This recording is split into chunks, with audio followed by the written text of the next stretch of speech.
Oh, you motherfucker! You bounced right out of it and landed somewhere else. Perfect start. Hello, everyone, and welcome back to D&D&D&D&D campaign number 2 of Black Ink and Blue Blood. When we last left off,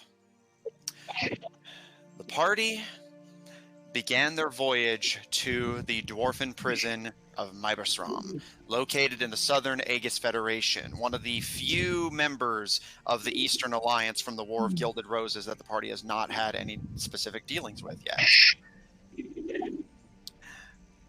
As the party took a ferry to get across the Blackened Sea to the Dwarfish land. Also, Amanda, there's some noise coming in through your mic. Can you mute for a little bit? The party took a ferry to get across the Blackened Sea to the Dwarfish lands, only to realize that they had mistakenly boarded a slaving ship. But, striking a deal, the civilians were freed and the party acquired a means of transport. The dwarves agreeing to escort the party to the prison camp and put them in a position to rob, kill, or negotiate with the enigmatic Dr. Dinah Knight, the scientific mind behind the Scar Concord and supposed originator of the Ichor infection, who is currently, or at least was last seen, at Mibasram prison. Now, the party is joined with a dwarfen caravan, escorting a elderly blind woman and a young woman who seems to be her caretaker across the swampy, marred lands of the Aegis Federation. In the distance, you can see the Copper Mountain, and you will arrive there by tomorrow. With that in mind, as the caravan begins its journey, that is where we will pick up. Also, Matthew, I just want to go on record saying those dice you bought me, I have no fucking idea where they went. Well, sorry. I either left them or they're somewhere in my car. Probably in your... Yeah, they're in your car, because I know I definitely put them in your car. That being said, as you all set out with the caravan to get across the marred wetlands, as mentioned, you take a moment to get your bearings as you join the caravan. A few of you sitting in said caravan to keep up the image you've deliberately presented to the civilians at the mercenaries' behest that you are merely escorts for the caravan. Mercenaries. Not necessarily trustworthy, but not dangerous to them either. It has been mentioned that there has been some banditry problems on these roads, although the dwarves assure you that with so many people going so well heeled, they likely will not bother with you. The skies above you are brilliant and vibrant. It is a very nice season in Yav right now, but the soil beneath your feet is muddy and oil dark with a rainbow-like sheen of runoff. Lucian, while you both emotionally and physically float above it all, much of the party is forced to miserably trudge or sit in the caravan to avoid having to do so. Yeah. Suddenly gonna she's just say, like Caleb, petting. put the She's seat- like petting her broom, like, ah, yes. As you all make your way to the dwarfish prison, as mentioned, you will be traveling for the bulk of the day, and then the mercenaries will assist you in setting up camp not far from the prison, and then you will arrive tomorrow. With that being said, is there anything you guys would like to do during this day of travel? No, but I do have something for the When you set up evening. camp? Okay. Yes. The rest of you? Uh, I want to evaluate, just like watch the other mercenaries who gave us such disdain. Just see what they're like. Roll insight. Anyone else?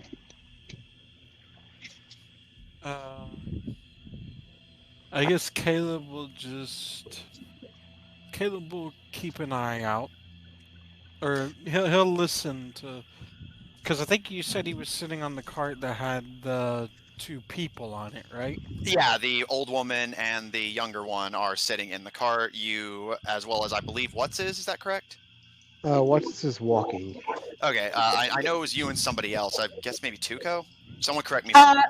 No, but I did say that I wanted to send Mishka out and, check in with him every so often. Okay. So, yeah, just Caleb and we'll say Tuco in the cart. What's that ability? Hang on, there was something I was going to check. Whenever you make an ability check that lets you add your proficiency. Okay, And so it was a Kelly's definitely 19. proficient in. Thank you. And Caleb, perception? Oh shit, hold on. I forgot to roll that. I was thinking about something else. Could Mishka use the action help to help him look? Roll perception with advantage. I was going to specify Caleb was going to kind of just listen to what the two people are saying, but making an effort to not seem like he's listening. So, Yeah, what that's do I fine. roll for the effort? To stay hidden? Yeah, to not make it seem obvious that he's listening. Roll deception. Deception. And I'll have Mishka fly over. Okay. That seems And I more can- conspicuous. I can tune in. Okay, deception, which I can add my proficiency to, so I can't roll lower than a 10. Don't forget you have Alright, advantage. so I got advantage. Yes. So it's gonna be, the first roll was a 16, the second roll was a 19. Okay. Way to go, Mishka! All right, and if you haven't already, deception for the trying to keep it on the down low. That was, wait, sorry, that was, hold on, the first roll was meant to be for deception. Okay, all right, that's fine then. So the first roll that's for perception is 16. Okay. The next roll is 17. All right, so 17 on perception and 15 on deception. Okay. You all find your places in the marching caravan. No. The first roll was 16. All right, 16. You all find your places, and the caravan begins to pull away from the city of Errant into the cruddy marsh ahead. Caleb and Tuco and Lucian, you're able to keep yourselves lifted above the quagmire. The rest of you forced to trudge miserably alongside the mercenaries. Who, to their credit, as you're kind of sizing them up, the dwarf, who again seems to have something of a leadership position among his crew, does, to his credit, approach you. And if you and your boys don't know already, make sure you keep your socks dry. Yeah, I'm used to it. Yeah, a bit different from the deserts up north, huh? Yeah, a little bit. A little bit more wet. No kidding. Like I said, just keep your socks dry and try not to step in any too big puddles. You should be fine. During the travel, you size up the mercs.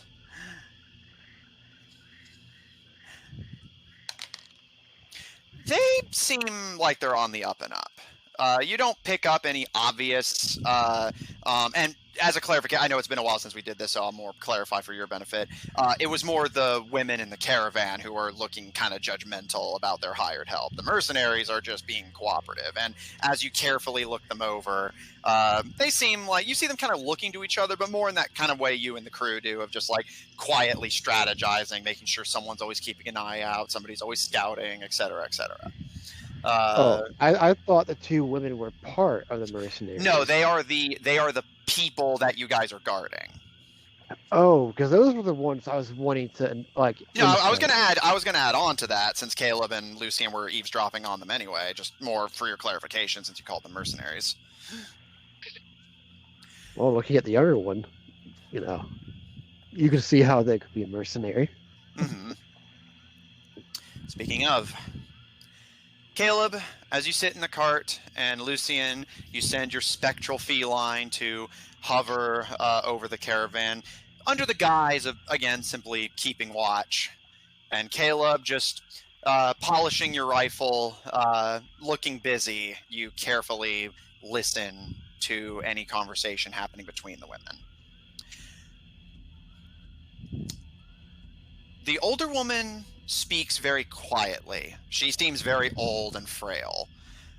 But when she speaks, it's in a language that none of the three of you understand.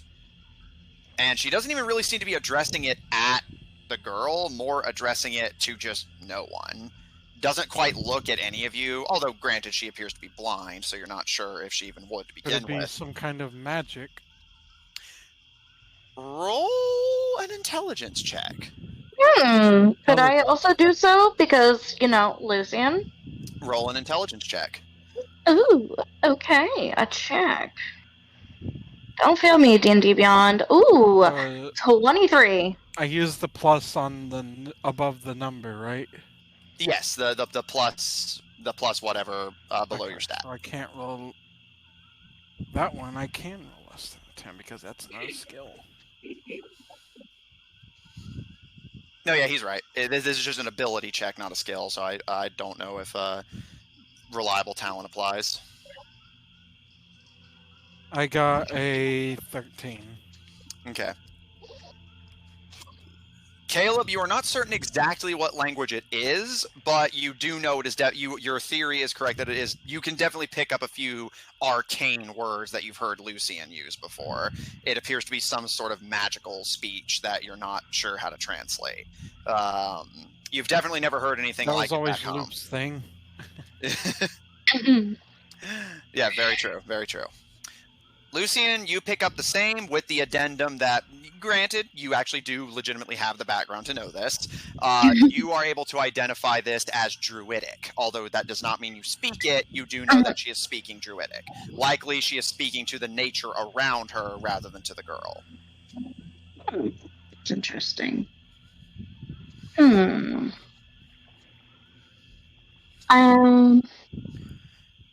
I fly down there and, join them? Sure. They're in a carriage, right? Not a carriage, a covered wagon. Okay, cool. Yeah, I'll fly down there and I'll, invite myself in. Cat. You can see the younger girl is kind of comfortingly rubbing the knee of the older woman across from her, and she looks a little suspicious as you come in, Lucian, and speaks in a very curt and aggressive tone. What do you want? And what's is you are privy to this since you're making an effort. And Zephyr, I'll leave it up to you if you're paying attention or not. I'll just, put my hand up and, Those point on, did they use their little cat thing? It sounds like Lucian themselves, so... Yeah, Lucian themselves. Yeah, no, Mishka is still in the air. So, I'm just gonna, put my, one hand is, holding my broom and one's, up, don't hurt me. She'll just be sorry, I just wanted to check on you guys, make sure that you guys are faring well. We're fine. Go do your job. Well, technically this is my job. She squints suspiciously and edges a bit away from you and kind of bats at the older woman's knee to get her to turn her blinded gaze away from you. Is there something I can do to help you, ladies? Keep watch. Make sure we get where we need to go. Do you guys want me to have you guys some kind of comfort? I can bring in my cat. Caleb was just gonna be our job is to protect them, not pester them. I'm not trying to pester them. I'm trying to give them comfort. comfort. Good job of it. She'll just grab her broom and just mutter to herself, just trying to help. They're just gonna say, they relatively politely asked you to not. And I'm leaving, so... The girl sighs, and Lucian, you catch as you're preparing to re-fly. She reaches across to the older woman and whispers to her, and with you and Caleb both, again, making an effort to eavesdrop, and I've already rolled to see if they catch you on the matter, you are able to hear her mutter, "It's okay. We're almost there. We'll figure this out. I'll help you." I'll just fly away. That's not ominous. Yeah, do they? They obviously Caleb, don't want my help, so I'm just gonna go away.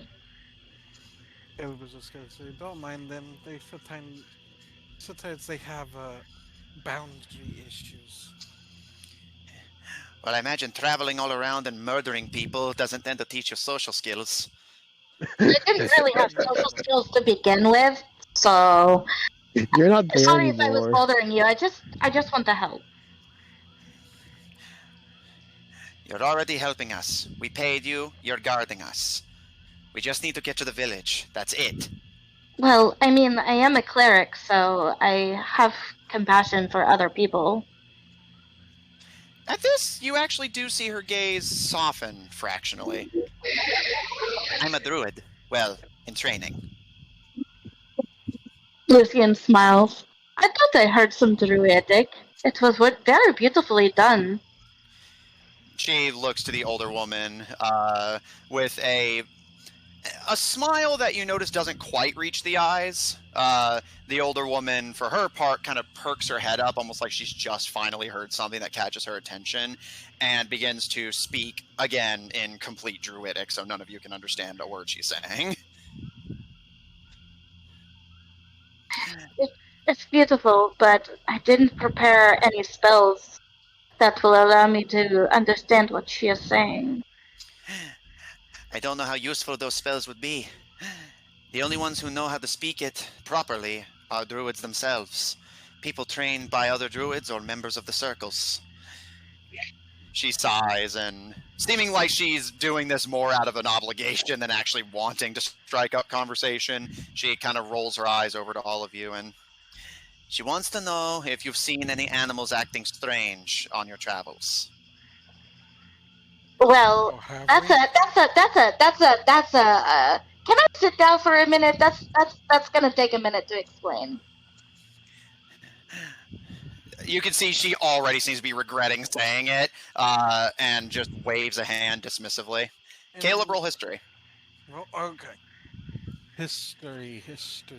Yeah, like while I sit History. down, I can't want to go roll through my less mind. than 10 because I added my proficiency. Other than ick or beast. 16. Okay. So to my knowledge, other than ick or beast, have I noticed anything as well? Roll history. Also, Caleb would like to ask for clarification. Exactly how strange? Like the turning into big balls of ink strange, or some other kind of strange? No, it's... She, again, seems like she's debating how much she should divulge, but the old woman speaks, this time in actually understandable common. Before she starts, go ahead and give me your history checks. I already got yours, Caleb. Lucian? 14. By the both of your recollection, the only time you can immediately recall seeing an animal having acted strange was back at Sunspot, where the animal seemed to at least be smart enough to not bother the combat drone you guys found. But you can just chalk that up to a learned behavior with how long that thing presumably had been there.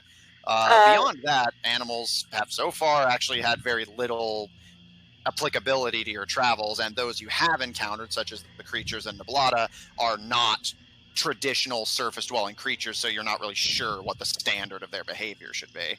Okay, so Lucian will just kind of sigh and just be like, unfortunately, our ranger left our party for temporarily, so at least not in my recollection. I'm not sure about you, Caleb, but I don't really remember any animals acting strangely, except for when we were at Sunspot, and that was because of the robot.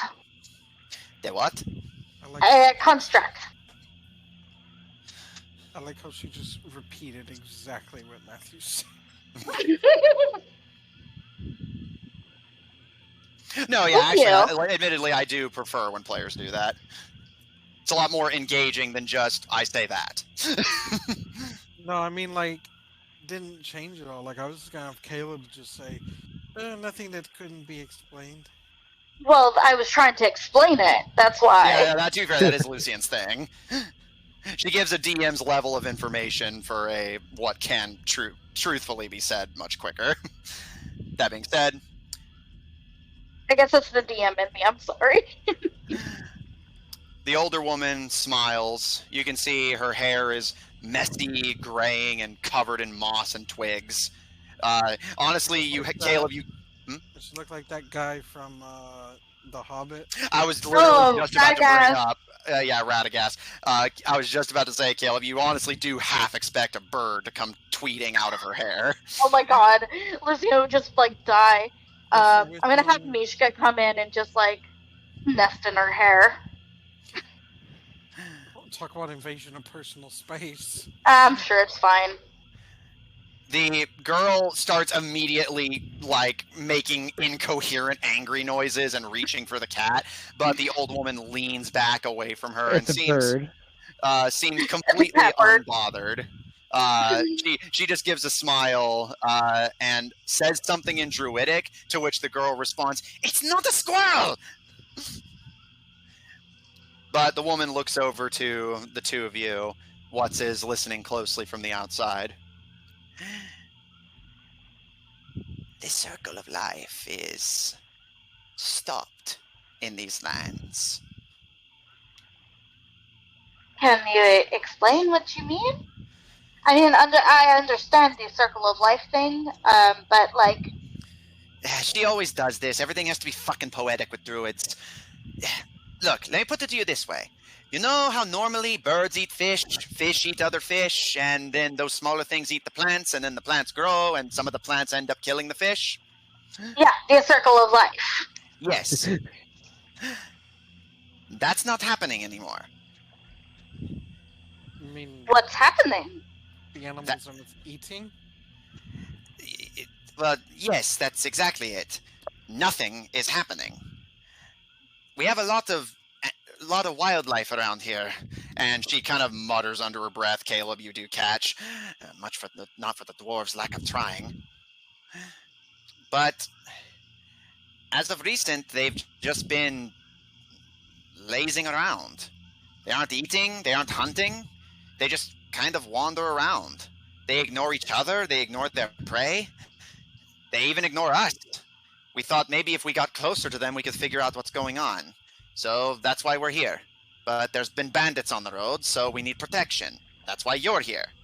And you can't keep your nose out of our business, and that's why you specifically are there specifically." And she points to Lucian sitting across from her. Lucian will lean in. And then look over to Caleb. I kind of want to help. We can't help everybody, All Lucian. the animals. Oh, fuck Yeah. you! I can help whoever the fuck I want! If all the animals are not eating, wouldn't they all be dead by now? That's exactly it. And we haven't found any disturbances among the nature spirits. So we're thinking maybe they found another food source that's getting them sick.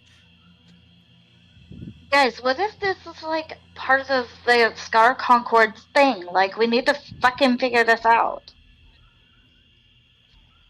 Can you stop just announcing that to everybody? Lucian rolls her eyes. Everybody should know, really. Yeah, to be fair, it is kind of old news now. Lucian gives a thankful smile. Is Aegis part of the Concord? You actually don't know the extent of their. You know they're definitely doing deals with them, but you don't. They were one of the few who were not seen at the ball because they don't ever attend that shit. So you and nobody else really has a clear idea of their dealings, but you at least know if they're not now, they certainly were at some point harboring Dr. Knight, and they're definitely trading with unsavory people like the slavers and potentially even the Alefikirs. Right, and based off of that, and based off of what we know from what Lucifer had said, nobody except for Dr. Knight had been listed, and that is even from Aegis.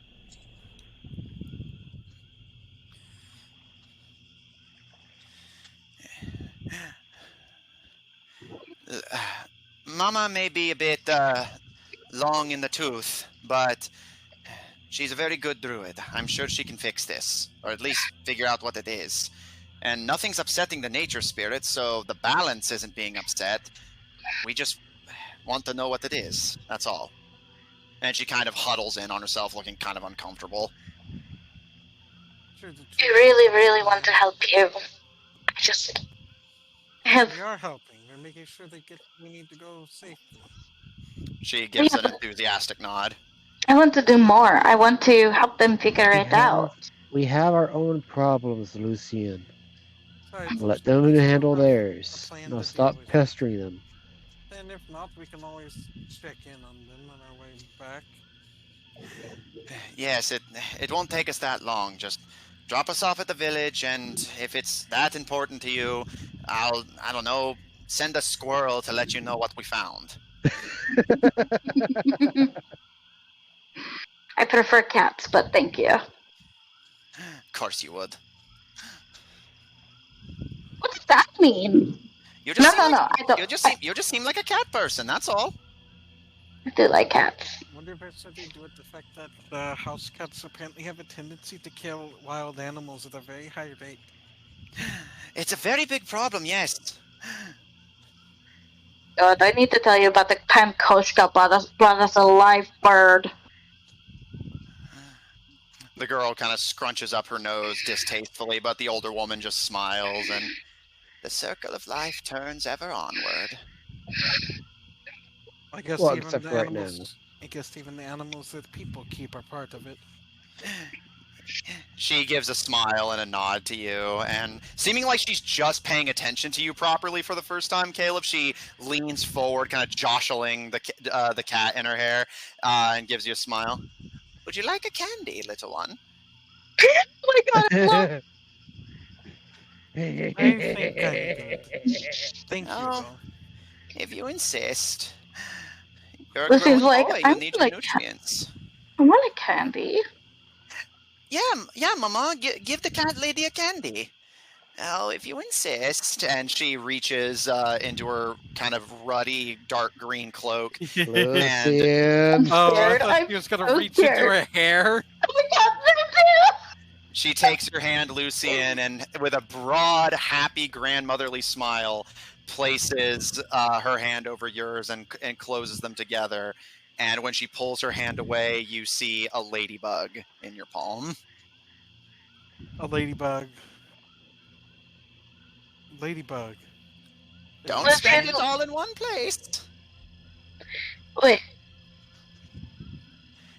Don't think about it too hard, please. And she kind of pinches her nose. yeah, no, Hey, Lucy Matthew. was like looking at her hand, and she has like this complete, but like trying to she's seeing every equation in her mind. She's just like trying to figure out what the fuck just happened. And Caleb? Since I believe Roserick and Fuse are like in near a forest, right? Yes. So are there any are druids like a common thing in the forest? No, still? as I mentioned earlier, there is not a lot of druids in your area, but because the forest there is protected by a druidic circle, but you do not have very extensive interaction with them, as you guys are on the northern edge of the Sprintwood. The druids tend to inhabit the south end. Okay. If you guys want, I can send Mishka into the forest while we're marching and see if he can spot anything. I wouldn't, unless you want that cat skinned. There's bandits about. Don't worry about Mishka. He's a tough guy. Who would want a cat skin? Would that even sell for money?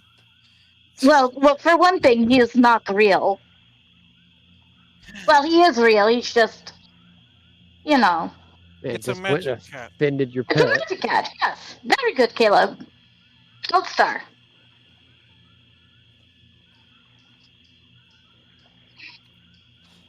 I mean, they can try. There wouldn't be anything there to even produce. To be quite honest with you, I think it would be an interesting experiment.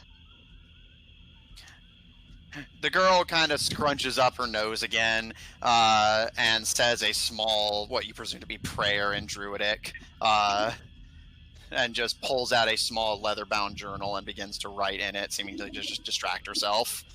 I guess that Thing. conversation's over. Alright, I'll just be like, well, just let us know if there's anything else we can do, I guess.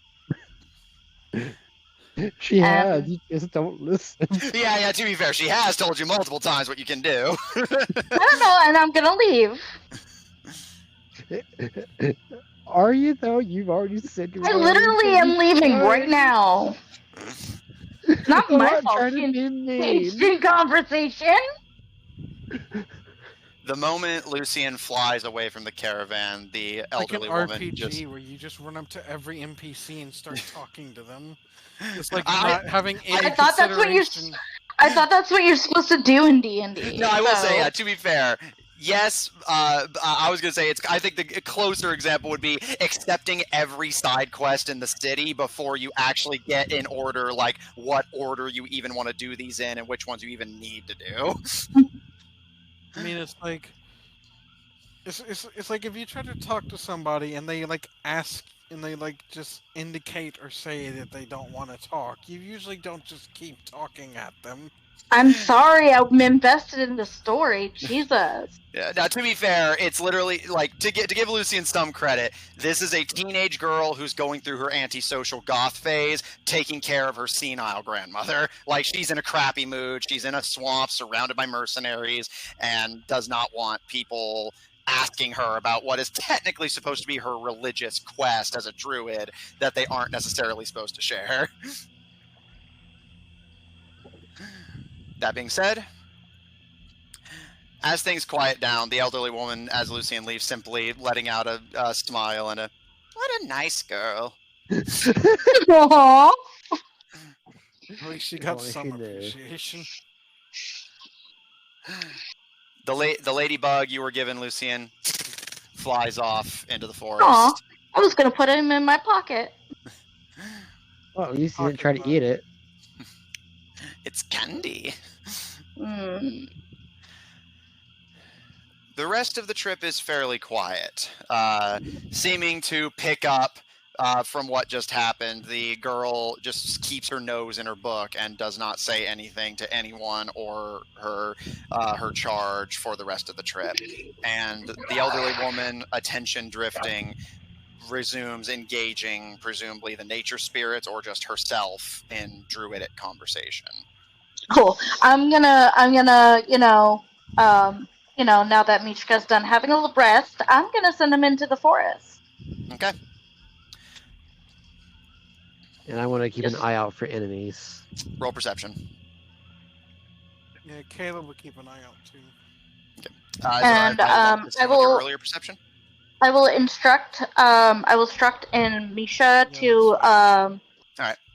I will instruct Misha to give me any warning that there is something there. Okay. 26, by the way. Thank you. And Zephyr, anything from you?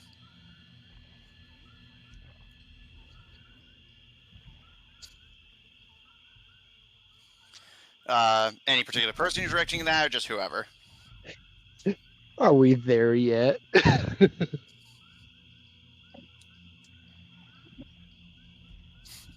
Are we there?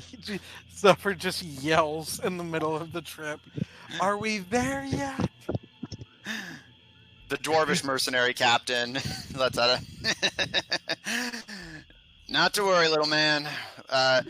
We're going to set up camp near a clearing we know, and we should be there tomorrow morning. We're making pretty good time, actually.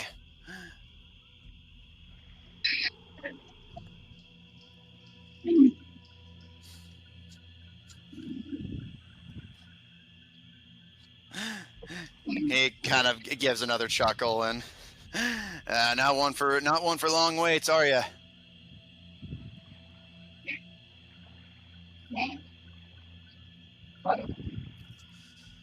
Yeah, well,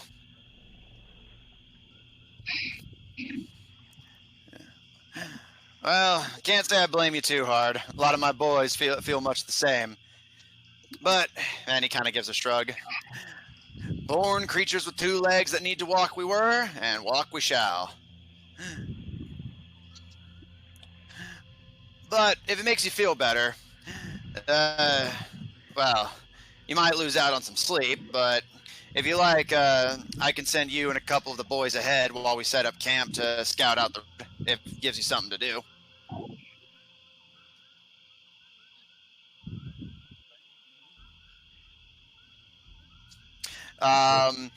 It actually will not mechanically slow you down. Like, it is not mechanically difficult terrain, it's more just miserable terrain. The only thing you do actually have to worry about is potentially getting sick, but you guys all have, like, good footwear at this point, especially you, Zeph, so you should be alright. The boot.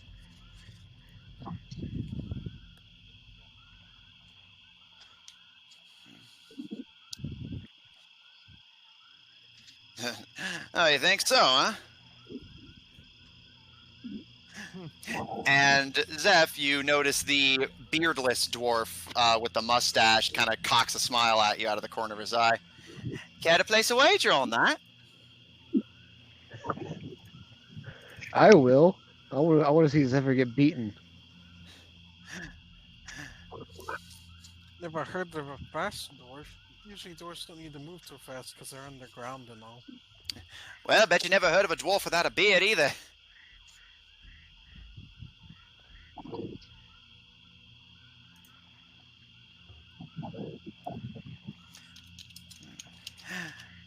At this, the leader actually speaks up again, kind of sighing, as he seemed like he expected this, but is still disappointed it happened. All right, you, and he looks to you, Zeph. What exactly is it that makes you so confident in your speed?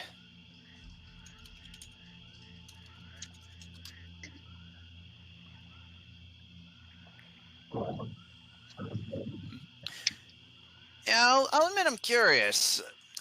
What exactly are you? I just thought maybe you were a dwarfish saurian, but I've never seen one your color.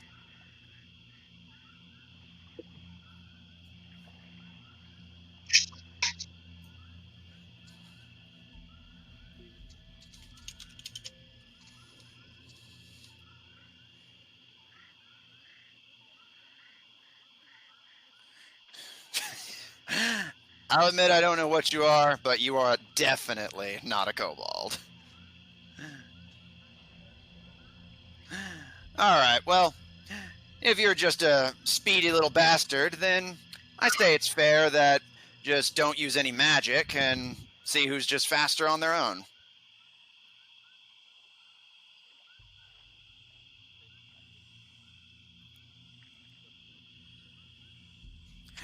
Yep, that seems fair to me.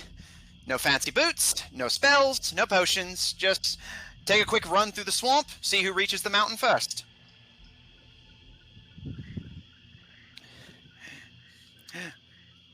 You both better get back in one piece. I ain't paying funeral fees for either of you. That's all right. If I run into one of those things out there, I'll just leave him in the dust and the bear will eat him first. Yeah. I was gonna say that Just assumes going, there's do a I body hear to this? actually have a funeral for. Yeah, you got me there. Do I hear this going on? And then you just never know. Can I recall Mishka and instruct Mishka to keep an eye on these two? Thank Mishka, you're the best. Give him a little scritchy.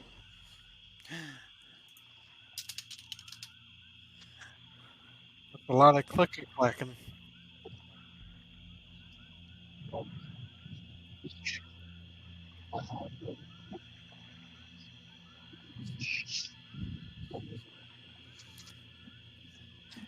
this, you actually see the beardless dwarf kind of tilt his head in consideration, and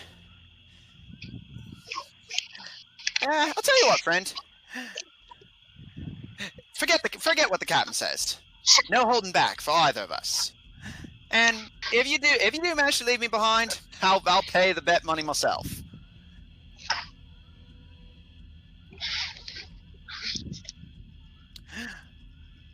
What about you back there, tall, dark, and stupid? You said you were interested in taking the bet. Oh, yeah. Dark and stupid. Yeah, no, that's pretty accurate. Like I'm definitely willing to pay. I want to see him get beaten. So whatever you decide, I'll pay double. If you He sure win. does like to throw money around. Some might say he has more money than sense. That's going around these days. Well, let's decide on that whenever we actually get to camp in one piece. I don't need you two running off and getting lost. I mean, if they run in a straight line, then they won't get lost. They just gotta go straight back. You ever actually try going in a straight line in a forest, kid? Yeah, eventually you'll know. hit a tree. Has he ever tried that? I'll say probably. I mean, Caleb's pretty like, Caleb's got like that good acrobatics, so he probably is pretty good at just staying in a general straight line. Well, bear in mind, it's not about dodging the obstacles that's the problem. It's having the actual like survival skills to, as is an often quoted statistic, most people that get lost in forests, they don't leave an area larger than like a couple football fields because just you can't go in a straight line. There's always something in your way. I probably could do it. I always know which way is north. Well, yeah, but you have magic. Caleb doesn't. Nor does this dwarf, most likely. Nor does No, it's Zephyr, like- other than his items. If there's like a tree or something in the way, he could just kind of.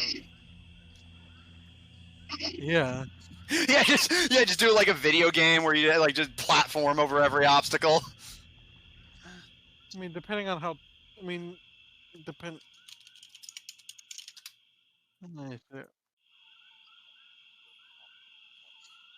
And Alright, I'm gonna roll a history and see if Caleb can remember a time where he got lost very easily. Just out of curiosity. Okay, so that's... Oh wait, no. I don't make it a 10 if it's a 1, right? Yeah, if it's a nat 1, yeah, it's just... I not 1 on history. You've never gotten... You have a perfect record of navigation. Honestly, you're not sure what the dwarves are even so worried about. It's just go in a straight line. Just climb over or go around. Just go straight. It's not hard. Caleb is just like... I've done it plenty of times. The dwarf just kind of, like, gives a kind of doubtful hum, but doesn't openly challenge you.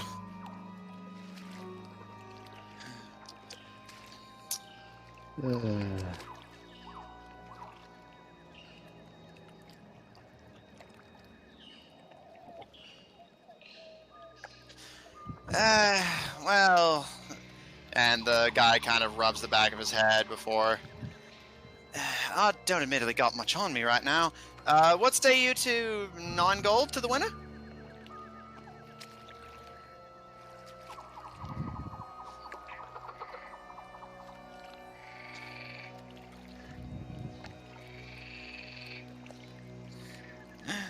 He gives you a smile, seeming like to his credit he's at least making a genuine effort to be friendly. Yeah, he just picked the least friendly member of the party. Oh, but he's like, okay, not super social, got it. The lead dwarf kind of sighs.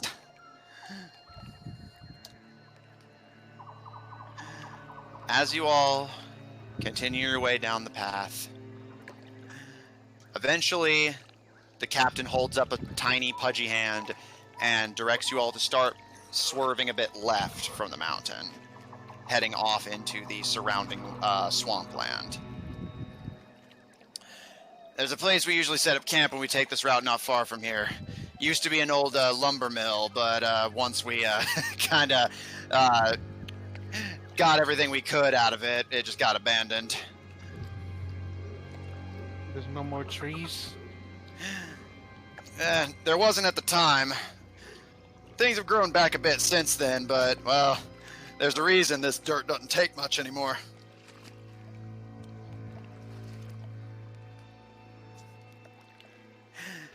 I imagine timber's a pretty big thing, like around Cabedra. You guys do not do lumber trade yourself, but it does often run through your area, yes. So you often profit off of it indirectly. Oh, interesting. And Caleb, as this conversation happens, you can hear the Druidic girl kind of scoff into her book and mumble something in Druidic.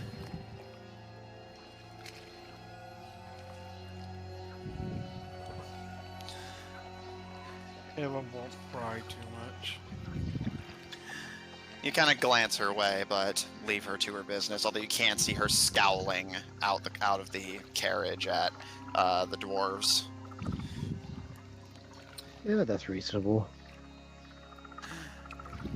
As you all make your way through, indeed, you start to see what the dwarves were talking about. While there is some surrounding forest, it's somewhat thin and shallow. And as you get further in, the trees just cut off. Nothing but stumps left.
Dwarf speaks up with a smile to you, Caleb.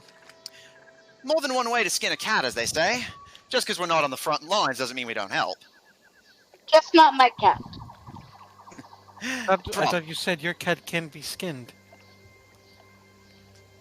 Not my real cat, Caleb. I have two at home. Well, it Do makes still you feel have better. those cats? We're no poachers. I've got no interest in that sort of thing. Although you can see the wizened-looking dwarf who had initiated the deal in the first place with the glassy cybernetic eyes, kind of quirk a brow and noticeably doesn't respond, but does not give any sort of affirmative that he would not, in fact, hunt and skin a cat. Does anybody even want a cat skin? You'd be surprised. I mean, Mishka's a Russian blue, so I mean, she is very beautiful. Making nice hats. All right. Does anyone besides Lucian's familiar stay with the caravan? No. I'll have Mishka take a nest in the old lady's hair. Though I will keep an eye on the caravan just to make sure that it doesn't get attacked while we start heading off. Oh. Okay, well, I guess for my clarification then, are you going to try and like find a middle point between the two then? He's gonna keep how to put this. He's going with the main Right. group, Ban this. but he's going to keep it in I forget how to do it. I don't want to click the name just in case. line of sight. I have clicked the text. worry about it, Jeremy. Miska will be able to warn us. Okay. Oh, okay, fair enough. All right. Thank you. All right, and Austin, I saw you said you lost some of that internet went out.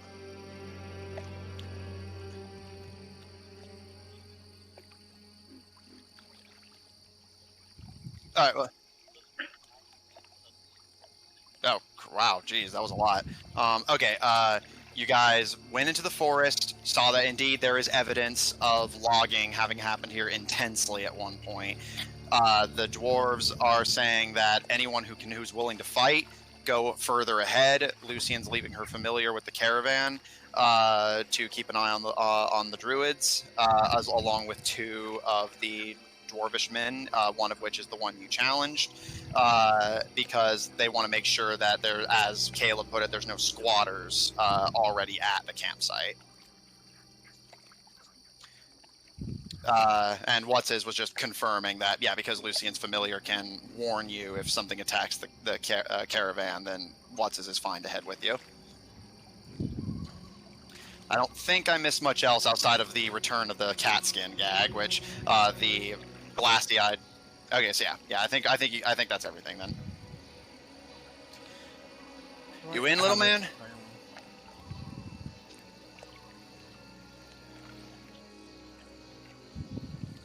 All right, this way then. Does anyone have anything before you are led deeper in? I just want to get my weapons ready. All right. Let's see. Yeah, no, I'll just have Mishka like while everybody's getting ready, I'll spend 10 minutes to turn him back into a cat, and then just have him sit in the older lady's lap. Okay. Trying this trick to see if this will kill some of the bots. I had blocked .com and com as terms. No, yeah, that's fair. I could do that once a day without doing a spell slot. All right. Wizard. Like, there's no reason we should have anybody posting links. No, yeah, and if it does end up doing something like that we genuinely didn't want, then we can just fix it then. Yeah. Mm-hmm. Yeah. That's why I just made the word. That's why I also just did the word calm without the dot, in case I try to type it like that. All right. As you all make your way into the Instumpened forest, Zephyr, both A as a recap and B because you're seeing more of it anyway. Past the thin, narrow, and unhealthy and weak-looking trees that line the path, you see that, true to their word, there is stumps of trees the further in. The forest kind of abruptly distancing from the path. And you can see there's a steep hill of slippery-looking mud. And less of a clearing as they described, and more of just a quagmire where there's not a lot of tree cover. You can see hills of marshy peat, and then these dips of swamp water that has this uncomfortable looking rainbow sheen to it. In the center of it all, you can see what appears to be the remains of a small lumber mill, and a few desiccated looking logs lying in a pile on one of the peat moss hills. And the dwarf holds up a hand as you make your way forward, as because of your both elevated position and the complete lack of cover in the mill, you're able to see that indeed there are some inside. Harpies, from the looks of it. Oh. Crawling around the mill. Would these harpies happen to look familiar? Yeah, did it? Yeah, I was on the same brainwave, whatever. Looking at them, no. These appear to be a different sort of group of harpies. These ones appearing to be more similar to a creature like a stork. You can see they have disproportionately large hands and feet. Their wings are wide and smooth, and their beaks are large and stooping. Do these look to be like greater harpies, maybe? Think of these as essentially swamp harpies. Okay. Okay. Do they look like would I know if they're intelligent? This is gonna sound weird. Roll charisma. Ooh. Charisma check or save? Just check. Okay. Ooh, 12. They're not super intelligent by your knowledge. I mean, we could talk to them, but they're not that smart of creatures. Well, and he pauses and looks to you, Lucian. Those girls following us? Which girls is he alluding to? The swamp ladies. A The swamp druids? lady? Oh. Oh, No, Jesus. they're back there with Mishka. They're fine. Good. In that case, and you notice all of the mercs put their weapons completely to their sides and drop the pretense of hostility completely. Nothing to worry about. Excuse me? We know these guys. Okay, could you explain? And you can see the harpies all perk their heads up and look towards the direction the sound came from. Hey, ladies! Meaning they're more intelligent than you thought. Yeah, something like that. You see the harpies excitedly start to chirp to each other before one takes flight and begins to make its way towards your group. Oh no. Is this what I think it is? They land, their taloned feet splaying. Caleb, you notice it's less talons in the traditional sense. There are notable claws to it, but they're more of almost webbed duck-like foot with very wide splaying digits. Hello there. Haven't seen you passing this way in a while. Been busy. Made some new friends. They look over all of you one at a time, their head kind of bobbing curiously. Hello, hello, hello. Lucy just waves awkwardly. You haven't brought us food by chance, have you? Not quite, I'm afraid. I'm afraid eating my customers is bad for business. The harpy looks kind of visibly a little disappointed, but smiles anyway. I think we would give you a indigestion. Yeah, these guys are the jackasses. Remember the stories? Yes, the airship. Yeah, we met some of your, I guess Yeah. they could be considered cousins? Cousins? Siblings? The Tengu. Yes, we heard the Oh. colony had been brought down. The harpies. We must met their harpies. They were trapped. They shake their head. Sadly, no. We are natives to the mountain, but we come down here seeking opportunity. Yeah, don't tell the swamp witches back there, but these guys are buddies of ours. They run a logging operation after the dwarves decided to abandon it. See, we don't exactly swim very well, our kind. These guys, on the other hand, don't need to worry about that. So, we trade profits here and there. They let us use their camp and make sure they keep it stocked for whenever we pass through with our cargo. And in exchange, we don't tell anyone about their little operation in the forest. Fair. You know how druids get. They get very upset. Cut down a tree, eat a squirrel, and suddenly you're the bad guy. Oh, but where are my manners?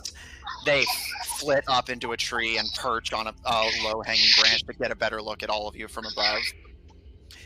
If you are guests, then I presume you'll be using our camp.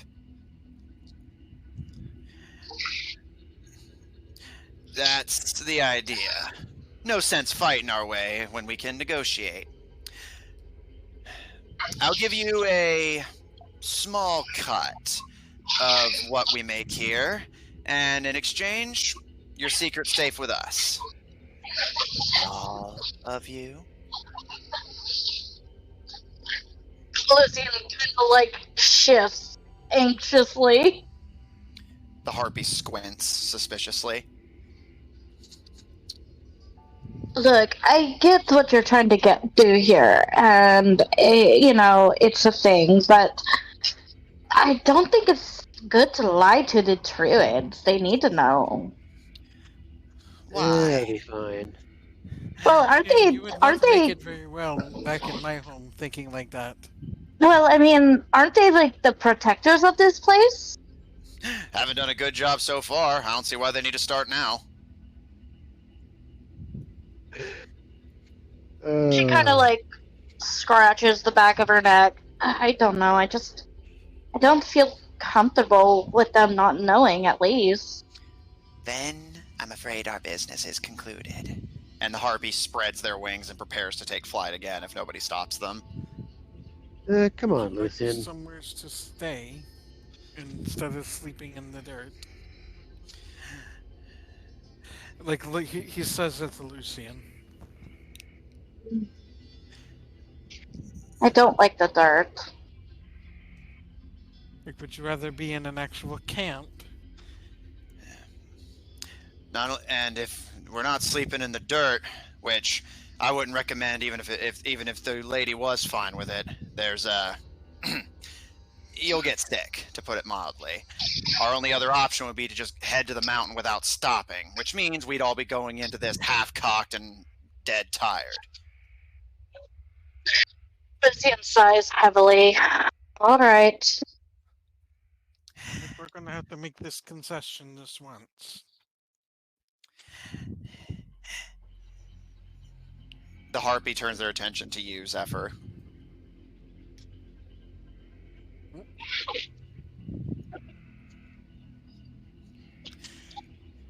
And I will say, just for the purposes of knowing if I need to make some rolls, are any of you lying? No, Caleb is not lying. Okay. The harpy gives a smile.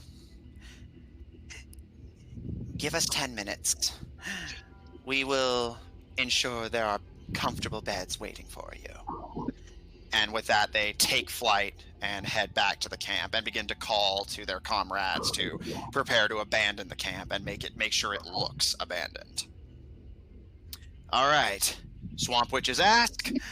There was nobody here to begin with. Get me? Oh, if anything, you'd think they'd be happy that, we didn't just kill them. Being druids and everything. They don't have to know about everything else. You never know about these spellcasters.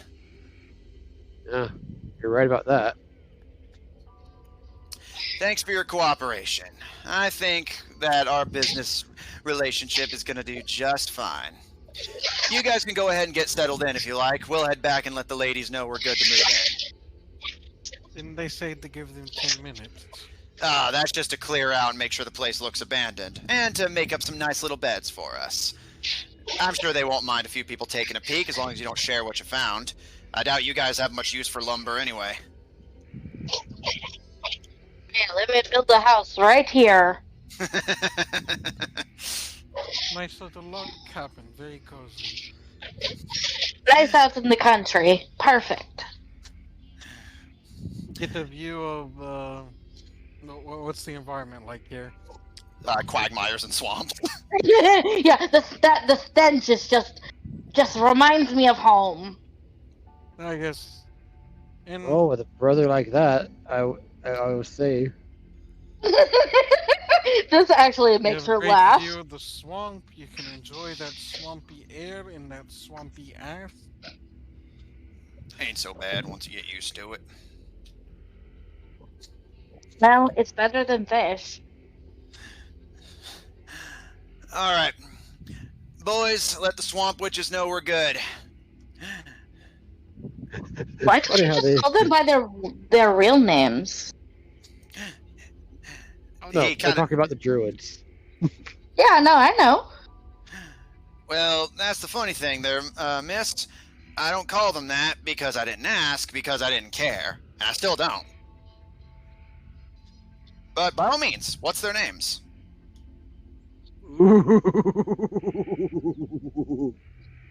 Oh damn! Yes, Lucian. What are their That was names? brutal. I like this corner you've put me in, Matthew. Hey, I give as good as I get.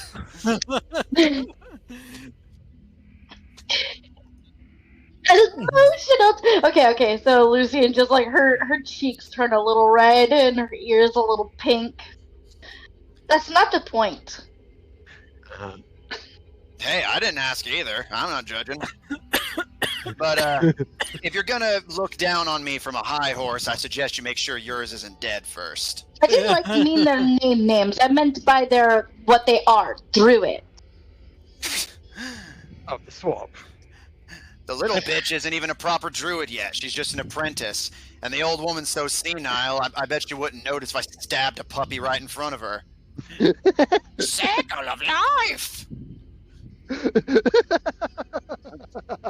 Oh man, I only got I got like one meme for this. I gotta get out the classic laugh, the classic laughing meme. You know the one. Oh man, that is an oldie. Well, just because you've got the emotional range of a teaspoon doesn't mean we all do.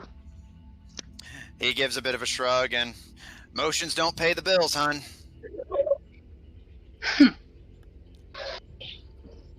That's the business for you. I'll tell you, my people, we have.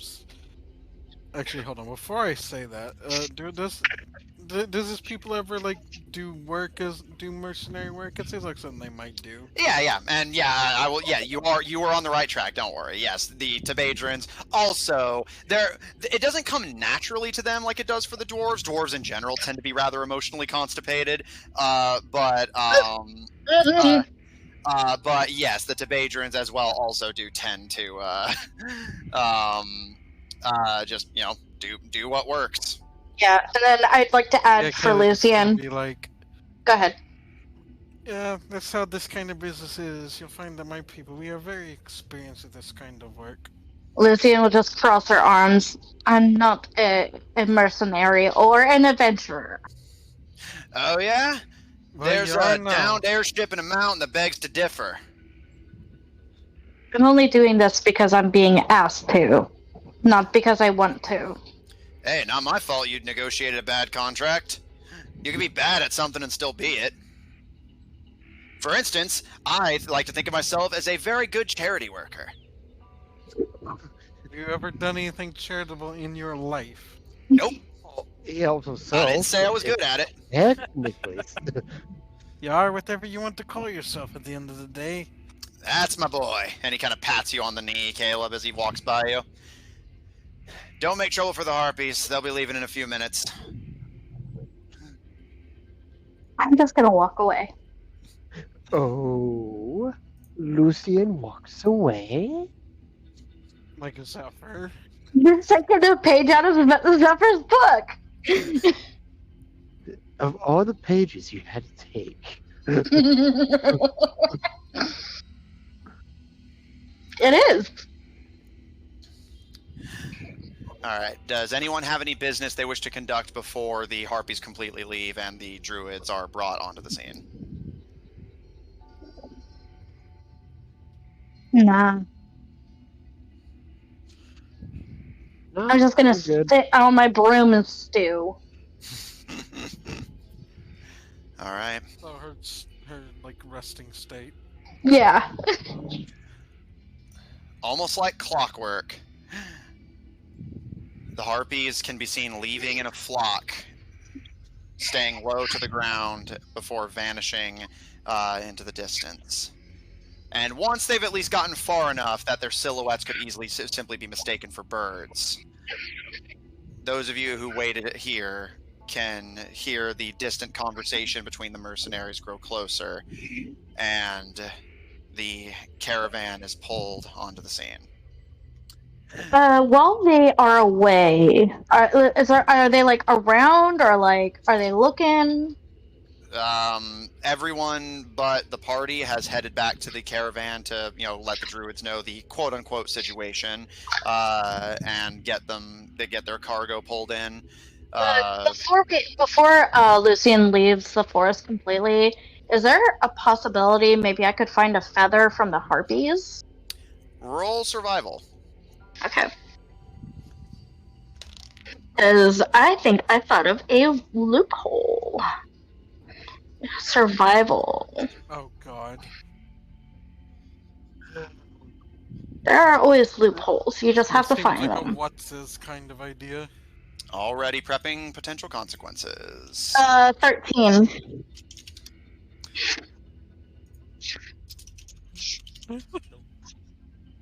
13. All right. As you fly down into the lumber mill, you see, again, it's a pretty small, humble, and crappy one. The saw is rusted and has definitely taken a weathered beating from being out exposed to these elements for so long. There's just you might get that thing you get from rust. yeah. Tinnitus. Tetanus is what you're thinking of. What did I say? Tinnitus? Yeah. That's if your ears are ringing, Amanda. Jeez. But as you search, you see the pile of logs where the things would be deposited. You see the piles of water that presumably would act as just nesting grounds for the harpies, but to their credit, they were thorough. It would look as if they were never here.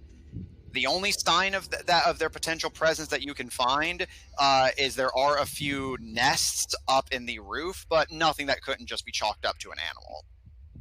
Any feathers in those nests? Not that you're able to find. The The harpies were thorough. They're good at their job. Yeah, from the sounds of it, this operation's been going for easily, potentially years. Alrighty. I will head back. Oh.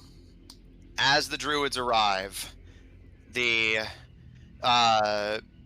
girl calls out from the back as the caravan comes to a stop. What are you stopping for? Easy there, miss. If this thing goes down that hill, it's not coming back up. We're going to leave the goods here. I'll have a couple of my best boys watch your shit for you. But you and the missus are going to need a place to sleep. And you don't seem like you mind getting your dresses wet. So, y'all stay in camp. Me and the boys will watch your stuff. Oh, don't worry about it. Ladies, if you don't mind, there's room on my broom and you guys, can just fly with me. The girl... I can hold up to 300 pounds on this thing. The girl squints distrustfully, but the older woman slowly hobbles out of the caravan and gives a smile. And I'll get low enough for her to be able to get on, just so it won't be too much of a struggle for her. she babbles in Druidic as she hops onto your broom, and you cart her off. The younger apprentice babbles frustratedly, but eventually just sighs and slides down the mudslide. Her dress kind of tilts into the water a bit, but she doesn't seem to particularly mind. She just rubs at her hair, seeming already kind of worked up as she looks around. And You're getting one with nature. I'll just hold. I'm gonna start calling her Grandma. I'm just gonna start holding Grandma and just make sure she's gonna be okay, and just be like, anytime she's like babbling and Druidic. And in response to you, Caleb, the apprentice kind of looks to you, and it's not that. It's. She looks around at the tree stumps and the desiccated carcasses of nature. What's the point of any of this? You trade shit you got from outside and you exchange it for other shit you got from outside. mean, people do need wood to build houses. They don't need this much. And she nods to the pile of rotten logs. Just a big city. I don't know.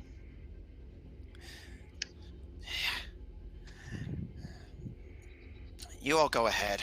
I'm gonna look around. Plant a few saplings. Yeah, go do your druid thing. Don't wander off, Swamp Witch. Bailing you out because a wolf came after you is gonna cost extra. You know what? I'll stay with her. I have Grandma you got anyway. Grandma. Oh, I know, I've got Grandma, but maybe Grandma wants to stay with, trainee. Isn't that great, Grandma? Did you know the ahul is one of the few mammals capable of flight? See, she totally agrees. Uh-huh. Oh my god.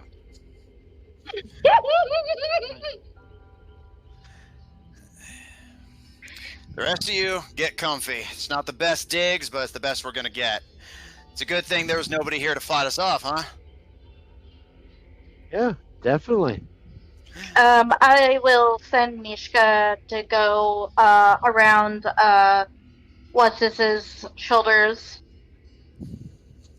You guys let Mishka know if you guys need me. Just send him towards me and I'll come. Don't worry. If it comes down to it, I'll yeet a little furball at you. Just let Mishka know to just go get me and I'll come. Did he say yeet? Yes, he did. And plus, please don't throw my cat. My immersion.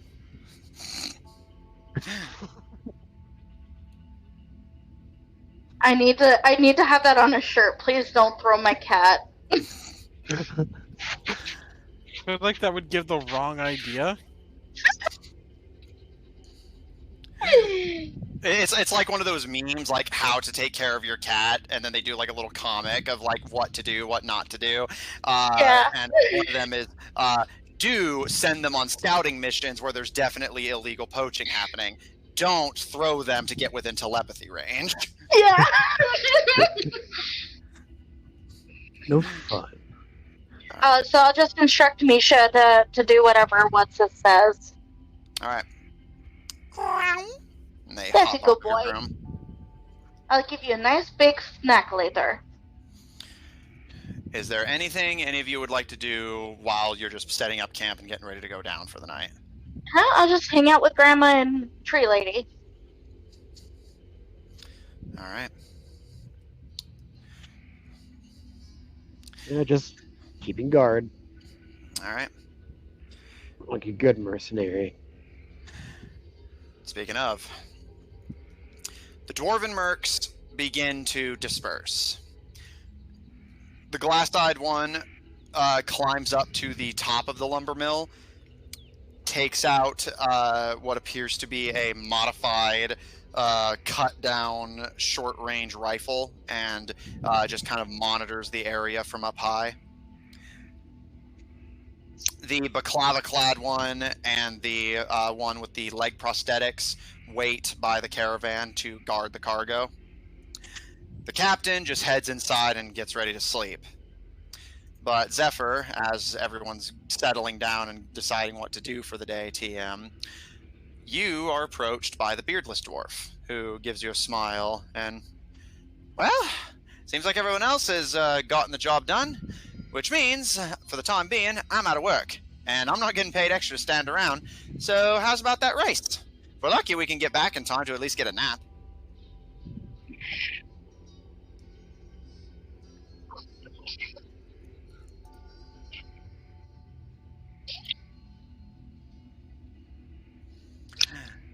He gives a smile and a nod.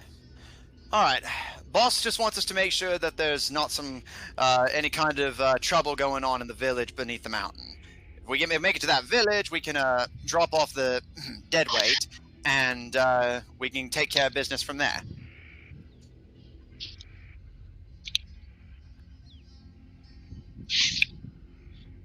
That's the idea.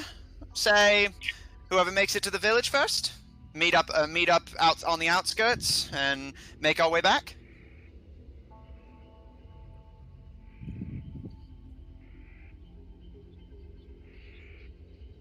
Oh, yeah. Just when you get back out on the path, we're just making our way north. It does start to curve east a little bit, so just make sure you keep track of that.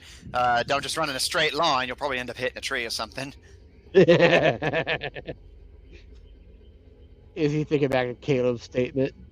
Partially, but also he legitimately isn't sure if that would be a concern or not.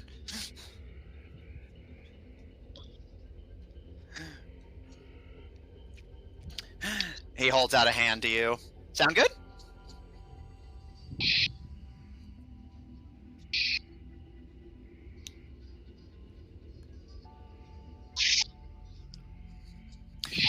Sorry, that's about all I got on me right now. We're saving the rest for our vacation up north once our job's done here.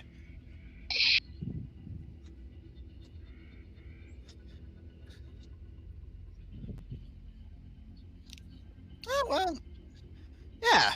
I haven't actually gone to meet anyone faster than me before.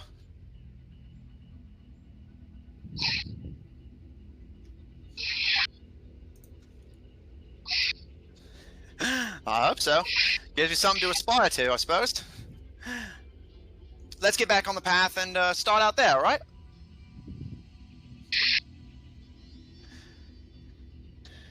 The two of you make your way away from camp. Lucian, you're out in the forest with the druids. What's keeping guard. Caleb, anything specific from you? Not really. All right. Caleb, making your way into the lumber mill, you see the female dwarf and the one with a iron helmet currently just accommodating themselves in the lumber mill and preparing it for camp for the night, lighting a few lanterns and preparing a fire pit outside.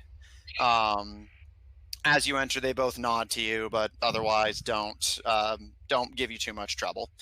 Looking around, you can see this is definitely a well-loved lumber mill. Between the wood being in terrible condition and the saw being rusty, you're honestly not confident how good the lumber would even be, but I mean, the Harpies are clearly pulling enough profit to negotiate with these guys, so...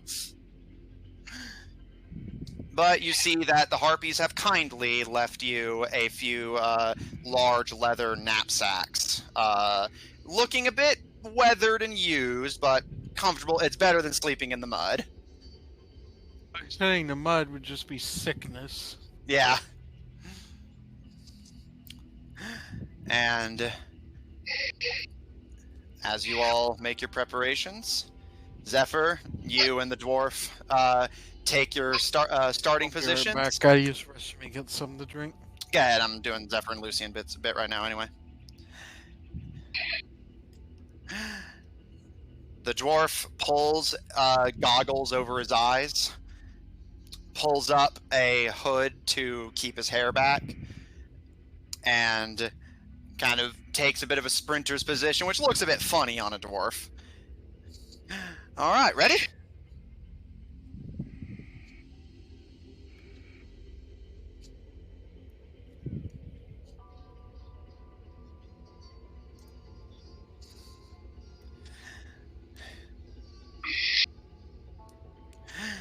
All right. 3, 2, 1, go!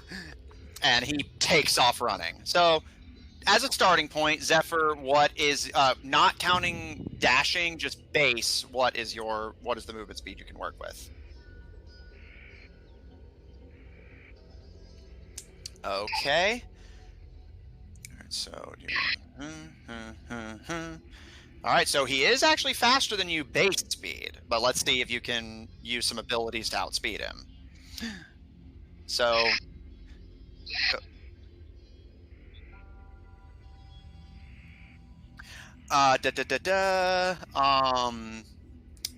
he does not have bonus action dash. However, he does have, because you did agree to allow magic items, he does have boots that increase his speed.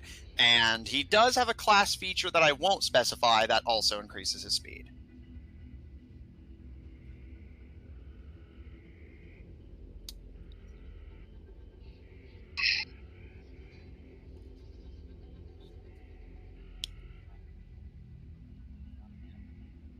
All right, so with your dashing and items in mind, what is the fastest you can go?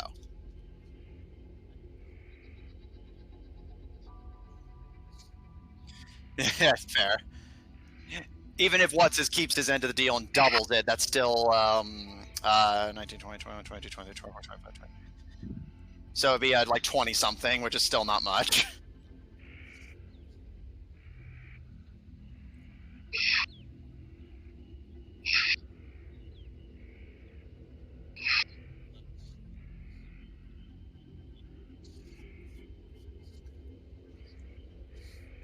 All right. Yeah. So since A, I trust you, and B, if he does go faster than you, there's no getting around that. The fastest this dwarf can go without cheating is 160 feet. That is using one magic item, which you did agree to let him use.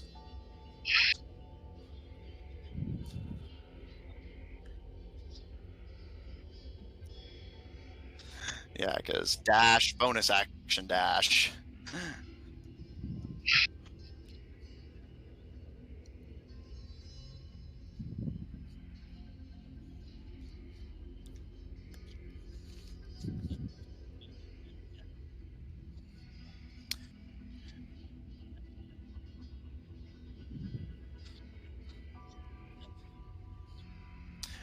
Okay. All right.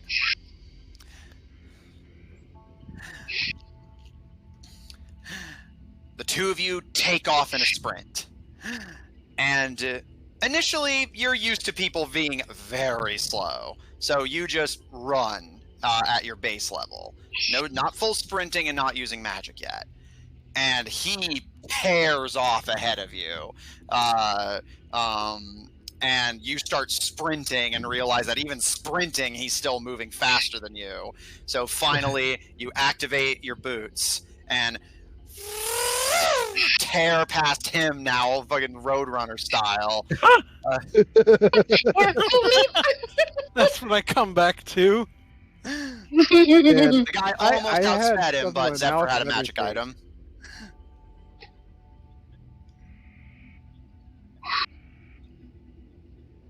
Oh yeah. Like I did the fastest he could reasonably go, again without cheating.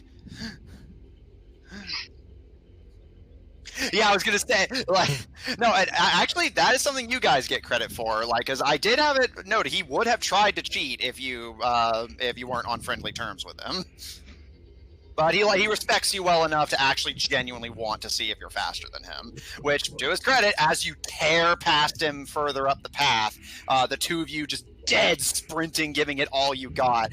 You can hear him behind you going, "Wow!"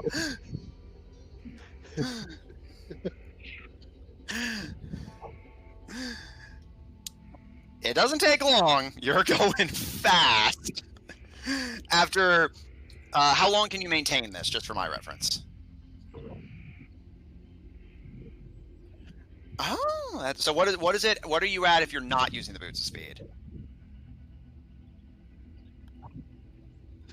So, all right, that's actually interesting. Do you have anything else you want to use to enhance your speed? Because that means he actually may be able to make up the difference in the second leg. Yeah. His item just gives him a permanent speed boost, although it's less than what yours does. But again, it lasts longer. He's got that sustainable speed. Yeah, so basically Zephyr's faster than him at a dead sprint, but this guy's faster in like a marathon. Ends up questioning him.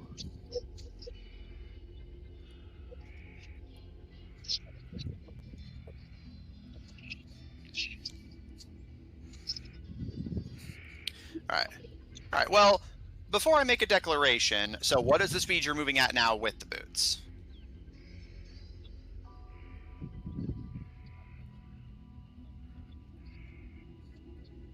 $270. All right, so you do have over 100 feet per 6 seconds for that minute you're running. That is, even for him, a pretty Oh, how long is that? 10 minutes. Oh, even more so then. So I will say, roll me an athletics check with advantage. Let's see. So what is the speed?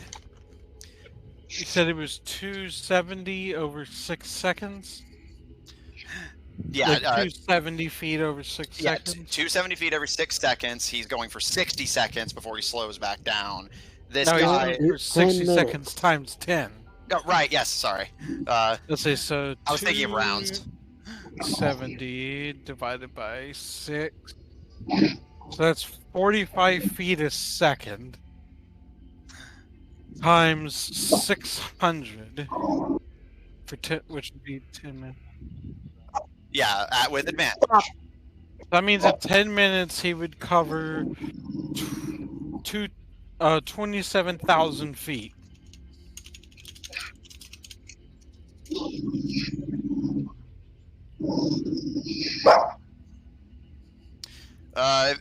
If it makes you feel better, he didn't roll super well either, though.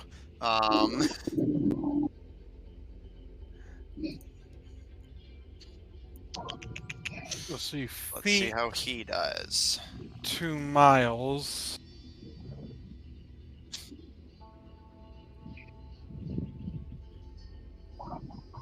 He can cover 5 miles in that 10-minute span.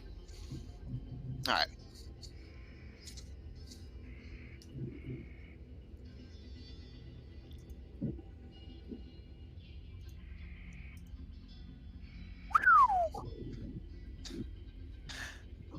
And what was your athletics roll, Zeph?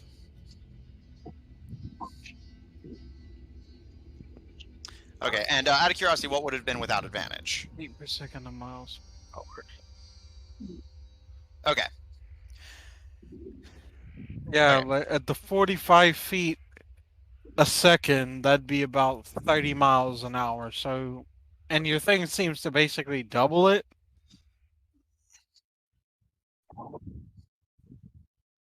Yeah, so yeah, he's going like 60 miles an hour at top speed. Zephyr, when the dwarf initially gets ahead of you in the race, you activate your boots, and that gives you a good, comfortable lead for the next several minutes. And that puts enough distance between him and you to where you're able to comfortably just sprint a good chunk of the rest of the race. However, as you begin to make that eastward turn, he mentioned, to get closer to the village, which will then, from the sounds of it, like 5 miles away.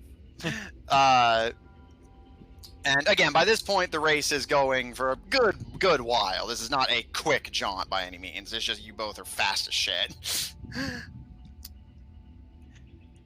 After about an hour where you just haven't seen him, you actually do see him starting to catch back up to you. Although you can see he is panting and sweating visibly. Is Zephyr even tired?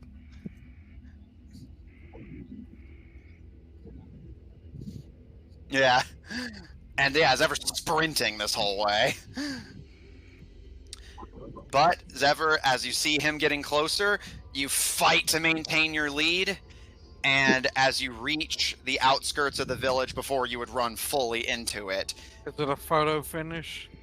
No, actually, Zephyr manages to finish, although the dwarf does pull in only like a couple minutes after him. Yeah, he almost made up the difference, but Zephyr did better than him on that athletics run. So basically, Zephyr just handled the distance better than he did. You imagine this guy was in more practice, because from the sounds of it, he doesn't get this chance very often. And sure enough, also true, he skids to a stop, panting, and some mud splatters around the immediate area. You were not kidding. Well, deal's a deal. And he holds out a few coins to you. 9 gold. 9 whole gold. How do you do that? Does being so small just make you wind resistant or something?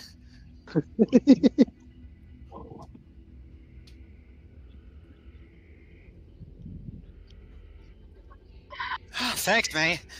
I should have listened to the captain for that extra training.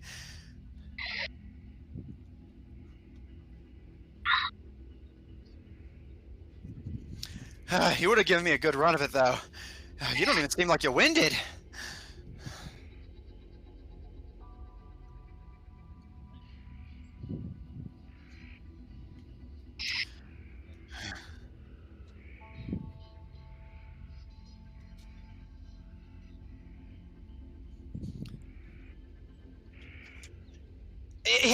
Yeah.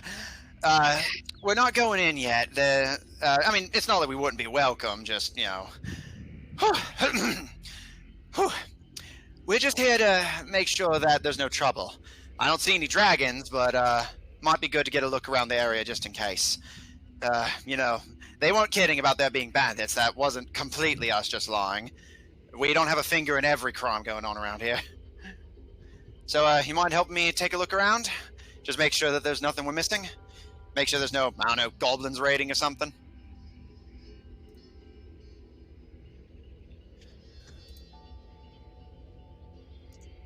Yeah, what's up?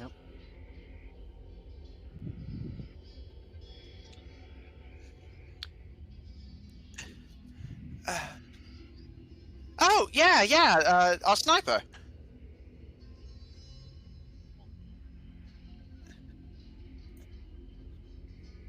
Oh dear, no. we got a slight problem, guys. What's wrong? No player audio, only DM. Oh no! Oh. How long were you muted? Could have been the entire game. Oh This- my... Oh my god. There you go. Not that there's no player audio, it's just that there's no So Zephyr sorry audio. about that. I will check that in the. This is why I try to have somebody monitor the stream's audio, but like nobody's been able to do that recently. I mean, usually it works, so it's like I didn't... We got complacent. Well, that sucks. If it is indeed the full thing, I'll because it may have just been because of that bug that happened earlier. If that is the case, I'll whenever we do the YouTube upload, I'll do what I usually do and do a recap to basically instate just what we missed. cut out the part where nobody's talking and just say, hey, this is what happened for Yeah, that's what I usually do. So sorry about that, everyone. Thanks for letting us know.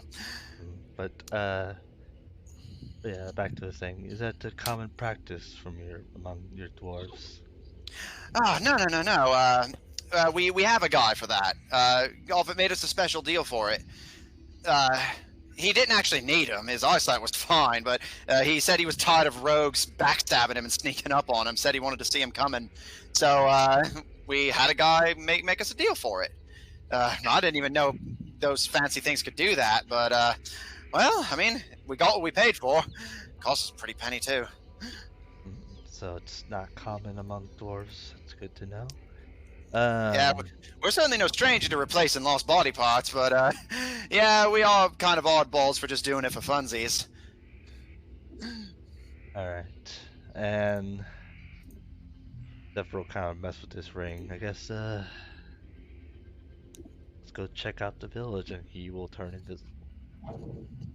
Wait, you get... Oh, that's not fair!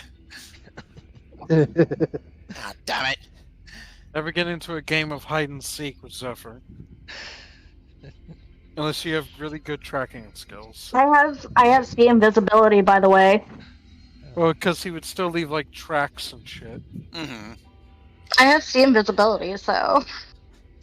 Yeah. Zephyr, roll perception. Are you going to stay with the dwarf or just head into the village on your own? I guess I'll stay with the dwarf, just near him, Alright, roll perception with advantage then. Alrighty then. Ooh, not too crazy good. 23. Okay. As you take a look around, the village itself does thankfully seem unremarkable, at least at a glance. You see that it is a small, humble dwarven village. The buildings all small and compact for smaller creatures. You could, of course, live here very comfortably. In fact, it'd be pretty roomy for you. But beyond that, you don't see anything that immediately grabs your attention, at least not at first. After a moment, the dwarf holds up a hand as he's just kind of staying low to the ground, lower than a dwarf normally is, and patrolling. But he We went a really long time not noticing that. that's no, we can't go back now, unfortunately. But he does give a pause and looks over his shoulder. Although, ever to your amusement, he looks the wrong way. And you still there?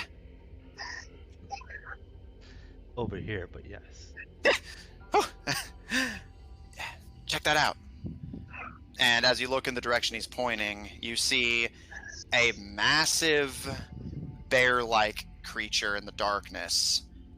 You initially instinctively get ready to Is that potentially an owl venture. bear? As you're taking a look at it, it's dark, so you can't make out a lot of details. But as you look, you notice there are people around it. Most of them dwarves, of course. But as you look, you notice that the creature does not appear to be bothering them at all. And as you look around, you start seeing more evidence of that. In the streets of the village, as you kind of stay on the outskirts, you can see creatures like wolves and bears just walking alongside the people, but not bothering them at all, nor the people them. That's strange. Well, the druid did say something about it. Mm-hmm. You do notice that there is far more of these predatory creatures than there probably should be, you suspect. A lot of those bear-like animals and a lot of the wolf creatures. You haven't gotten a close enough look to identify any of them yet.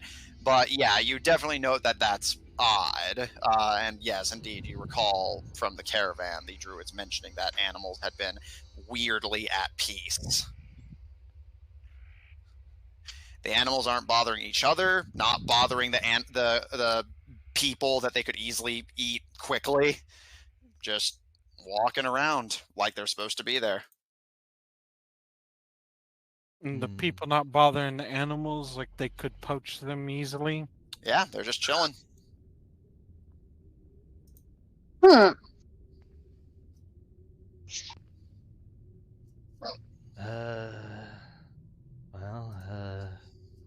Doesn't seem like they're causing any trouble, so there's that.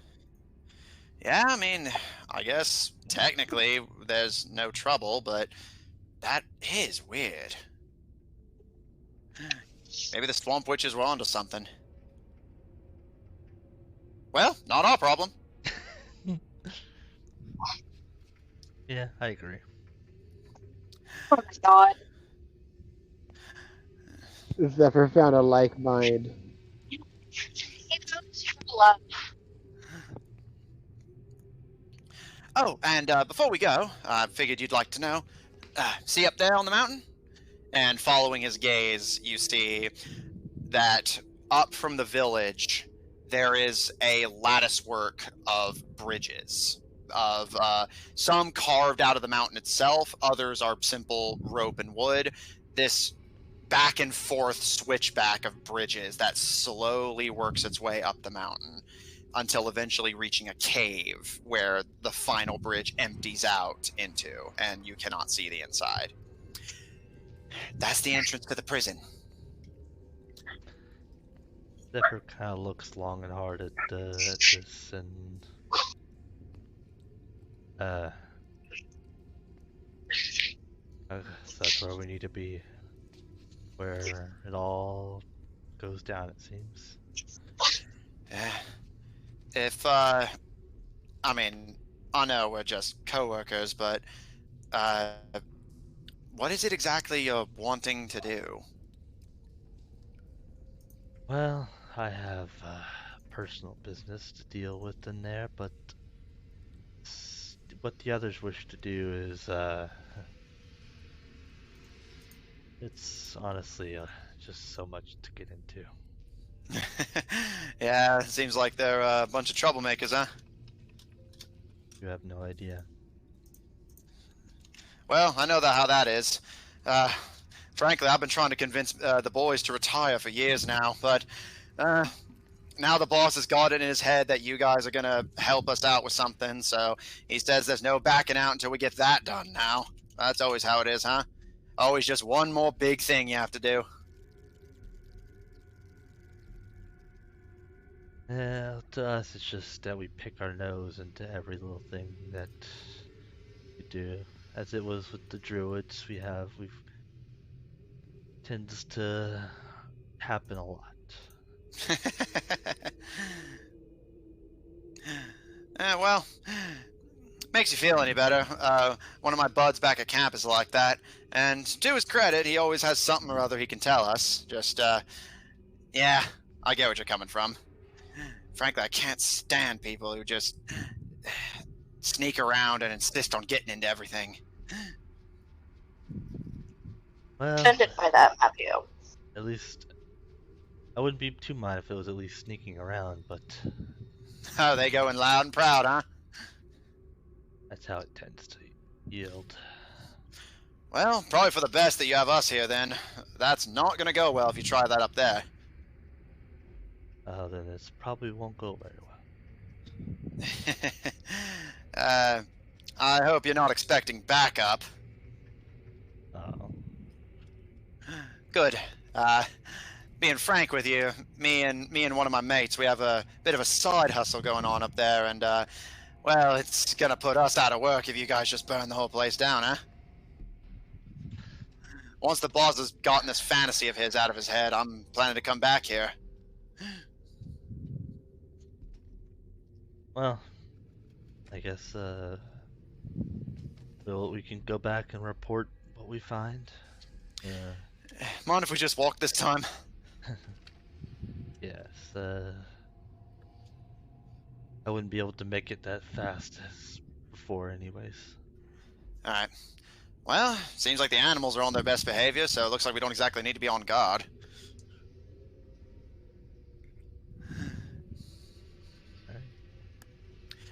Anything left from you, Zephyr, that you want to say or do while you're on the way back? Or are you just going to walk and make idle chit-chat with the dwarf? Yeah, first off, he'll go uninvisible again, just while he walks back. Aw, Zephyr. Information in hand, the two of you begin to work your way back, and you're able to bond over him actually very much knowing your pain, that while he may not share your proclivity for stealth, he does share your lack of patience for unnecessary extra work and unnecessary trouble. And I will say, he shares with you that the project he's working on, TM, is that one of his dwarvish friends in the team, which he does not specify which, plan to open up an orphanage in that village once they finish the last job that the captain seems dead set on doing. What that job is, he doesn't say unless pushed. Nope, he will not push it. Just hope. He'll give a shrug and just. Sounds like I guess that sounds like sounds like something to work towards, I guess. He gives a bit of a shrug and, been a bit of a pipe dream of ours for a while now. We wanted to do it when we retired, but like I said, I get it. It's always something. Oh, there's a lord who can hire us. Oh, like, let's go after these jackass people. Oh, like, let's go turn into elves so we live forever. Blah, blah, blah. Wait, what? Yeah, well, from what I've seen from all the villages I've seen that are all elves, it doesn't seem like it's all cracked up to be. Honestly, I'm inclined to agree. I don't really know what he's on about, but I think it's just because he's getting old.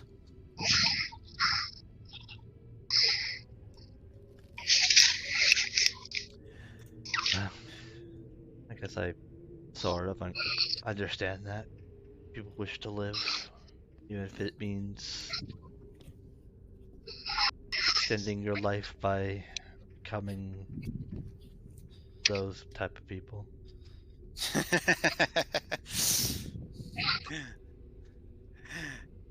if I do go through with it like the captain says I should, you don't think I'll be like her, do you?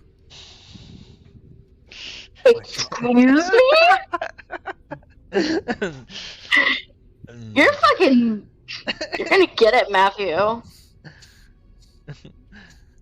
What happens in game stays in game. No, he knows. I'm just kidding.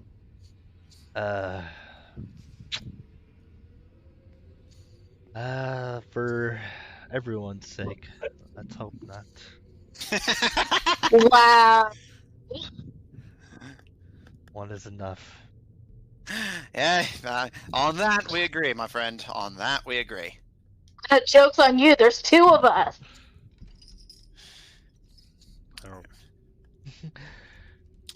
Lucian, you can hear the distant upkick of dust as Zephyr and the dwarf take off into the distance to do their scouting is job. Lucian, like, what's the thing that people say happens when someone's talking about you? There's all sorts of different Sneezes. versions. She just sneezes twice. Yeah, you sneeze or like your ears turn red, whatever. I just sneeze.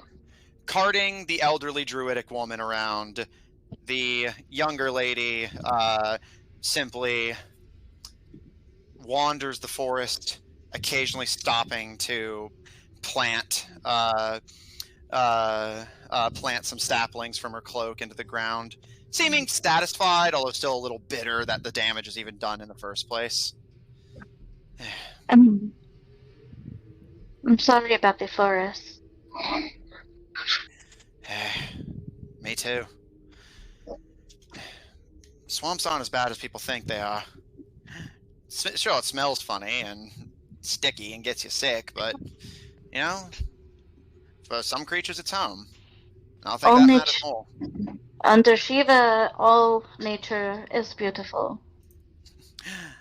Religious, huh? Very. Used to be. What changed? Life. Pray enough Yeah. times and don't get an answer, and you start looking to something else. At least she actually takes care of me. And she nods up to the woman on your broomstick. Yeah. I like Grandma. She's nice. I don't trust these dwarves. They're up to something. We've seen things for a very long time. Sometimes the best thing that you can do is just go with your instincts. Maybe. Haven't seen enough to call them on it, but I don't know, just something doesn't seem right. Can't put my finger on it. He looks at the grandma and then looks at the other druid. I have so many things that I need to do, but I want to help. Look, if there's one thing I've learned, you can't help everyone. That's just nature sometimes. If you save every animal, then that means there are some animals that don't eat.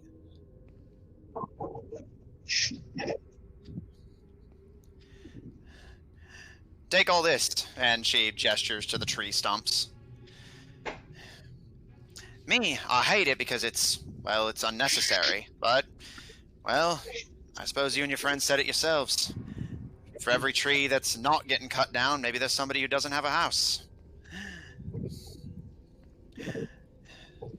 Everything has some kind of reason to it, even if it's not reasons we like.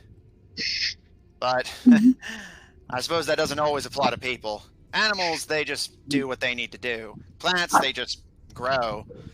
People, though, people can be assholes sometimes. They can be very twisted.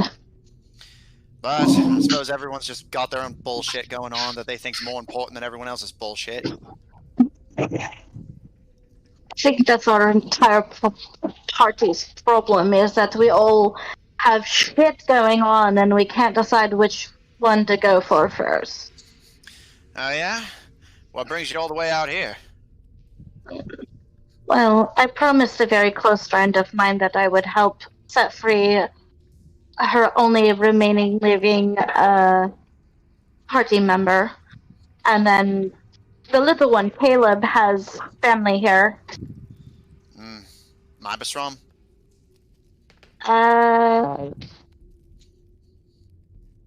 To be quite honest with you, I don't know. The prison. Oh, yes.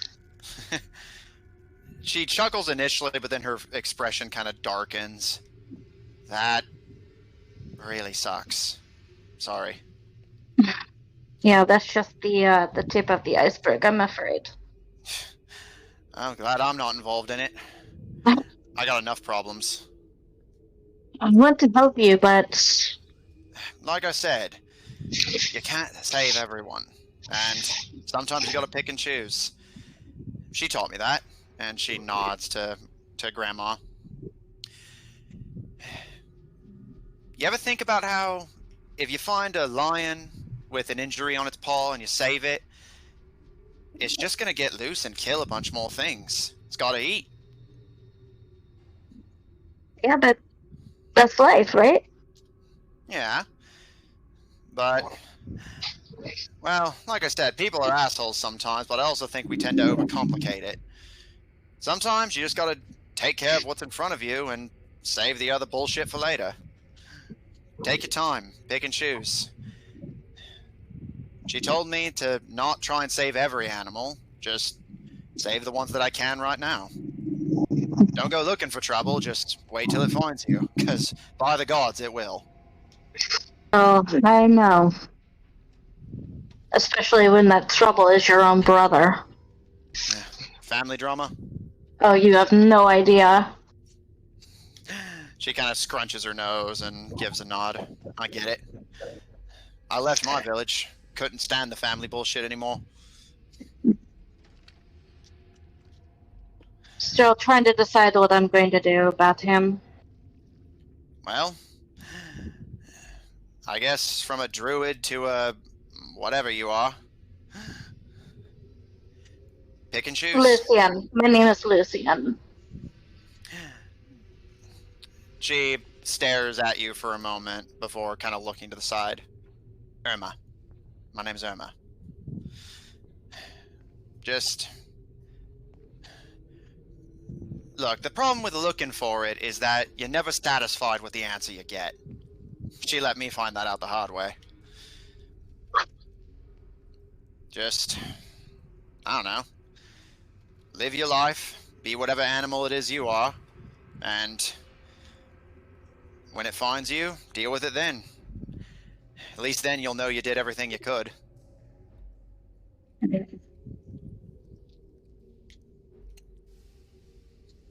You strike me as someone who overthinks a lot.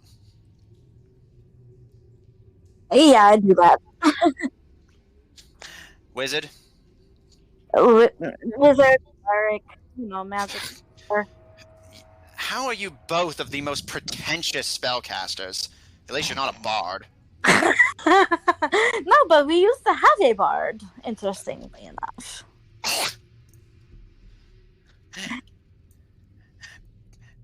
Assholes think just because they can sing and dance that makes them and I the same. Do you have any idea how many bards try to flirt with me just because, oh, we're both spellcasters? No. I'm at one with nature and can summon animals. You sing and bullshit just happens for you. Lucian gives a laugh. Well, fortunately for you, this one is a little tiny goblin girl, so I don't think you'll have any problems. She kind of flares her nostrils and shakes her head before just resuming her walking and planting. If it makes you feel better, I've met many pretentious dudes. Honestly, I think there's more of them than there are the non-pretentious ones these days. I should tell you the story of some of the times that, my dad has brought people to me, and then, Lucifer, completely ruins everything. It's so great. She kind of gives a loose nod as she focuses on planting another sapling.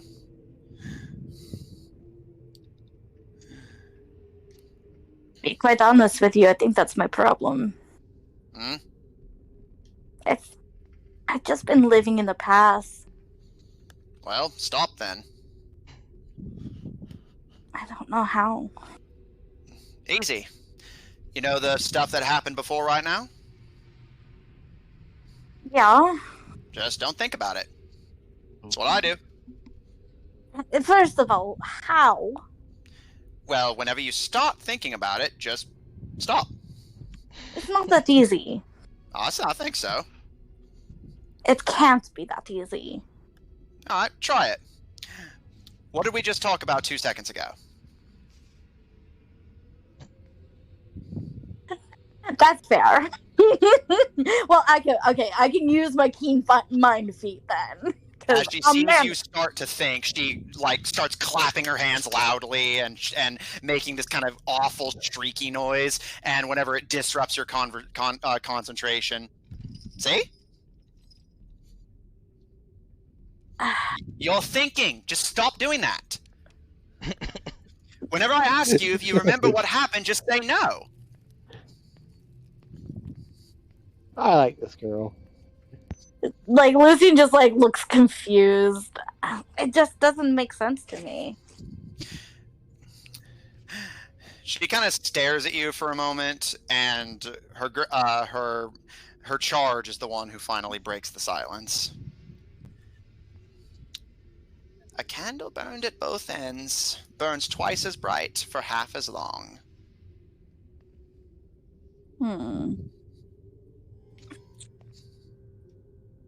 So kind of, pat Grandma on the hand. Seemingly to have understood what she meant. Oh, look at that. You are useful sometimes. Don't listen to her, Grandma. You're great.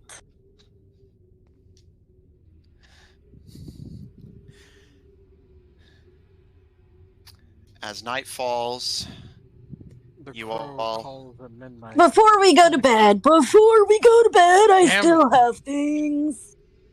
All right. Anyone else? Also, yes, I did. The crow calls at midnight, and the cat sours the bagel. And the cat sours the bagel. All right. As she points to the cat that's loafing in her lap.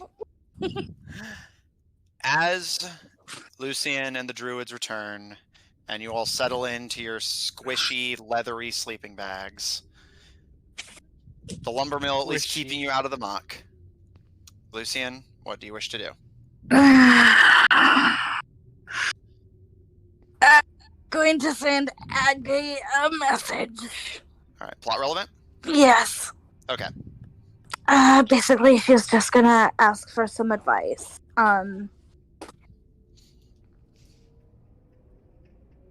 I don't know how things are going for you, but I had some pretty big information come to me quite recently, and I don't know what to do about it.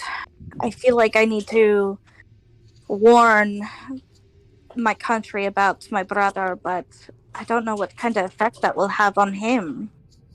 I don't know what to do. There's a pause for about 2 minutes before you get an answer. Sorry, Lulu, lost you about halfway there. Sounds like you're worried about something again. Did you not hear? Oh, did I? You went well over your word limit. Oh, okay. Whatever it is, I'm fine. See what the others think.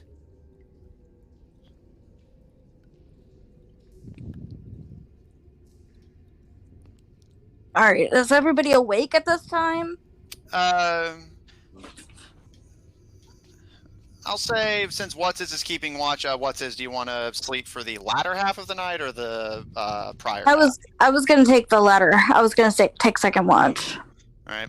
What's-His, that work for you? Yeah. All right. So you see What's-His is awake, and Caleb, do you think you've probably gone down by this point? I'll leave it up to you. You are muted if you're talking. Oh no. All right, we'll say he's asleep. Lucian, as you... Who are we talking about? You! Oh, I didn't hear that. I was listening to funny Rolf lines. Oh my god. I'm so sorry. I didn't think I was going to be important. Well, I mean, to be fair, I'm nothing kind of happened that hurt by that. Caleb, Lucian is returning to camp and was seeing who among the party was awake. What's this is, and we were asking if you were. I don't know. Caleb probably went to bed. All right. So as you return, you see Caleb is sound asleep. You know he tends to sleep early and long. Yeah. You see What's is still keeping a watch on the surroundings when you return. All right. I'll just tuck in Caleb and make sure he's nice and warm. Is Zephyr awake? Well, Zephyr hasn't Zephyr gotten back not yet. there. Oh, okay. All right. I'll sit with Wus's. Oh no! What a horrible thing.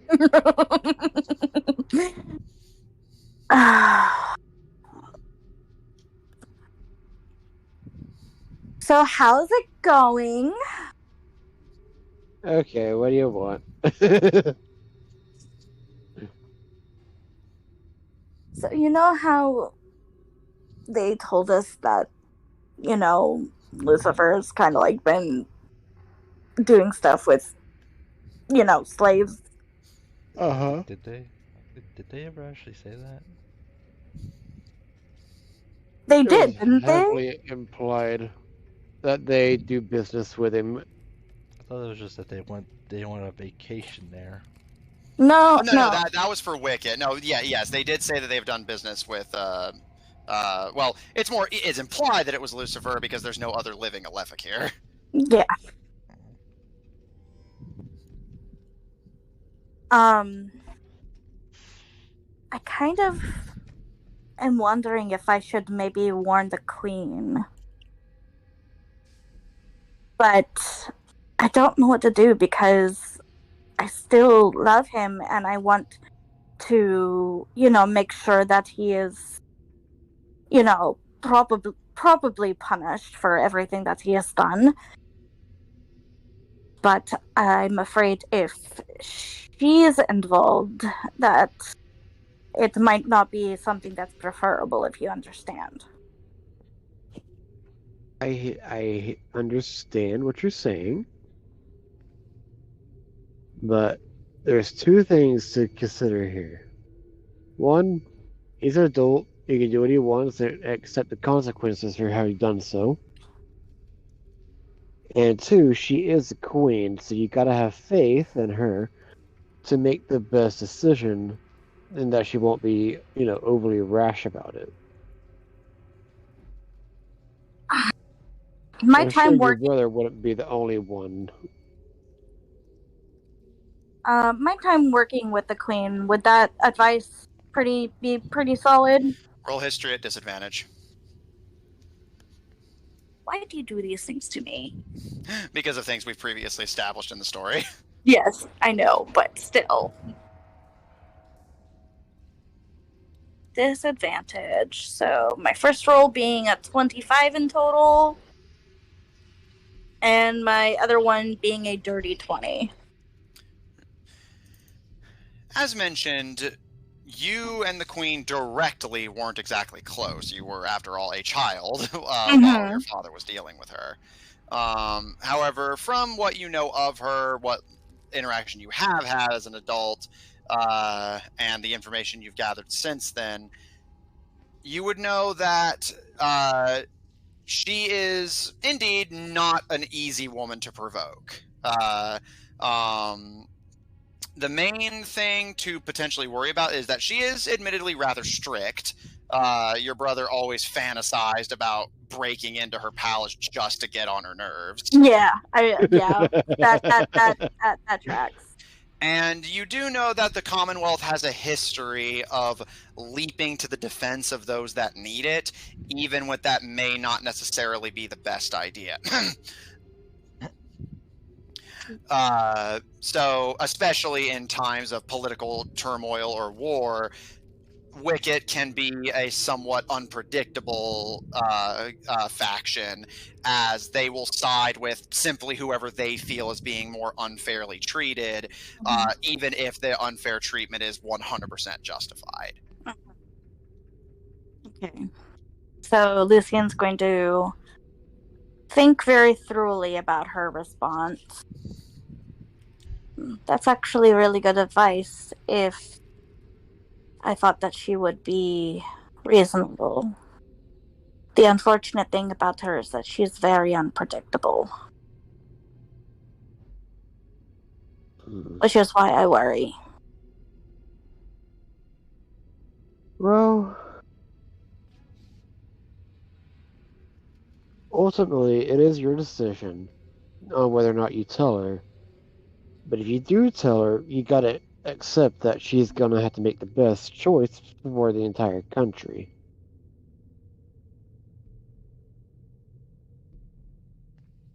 Sadly, that is the weight of having to rule.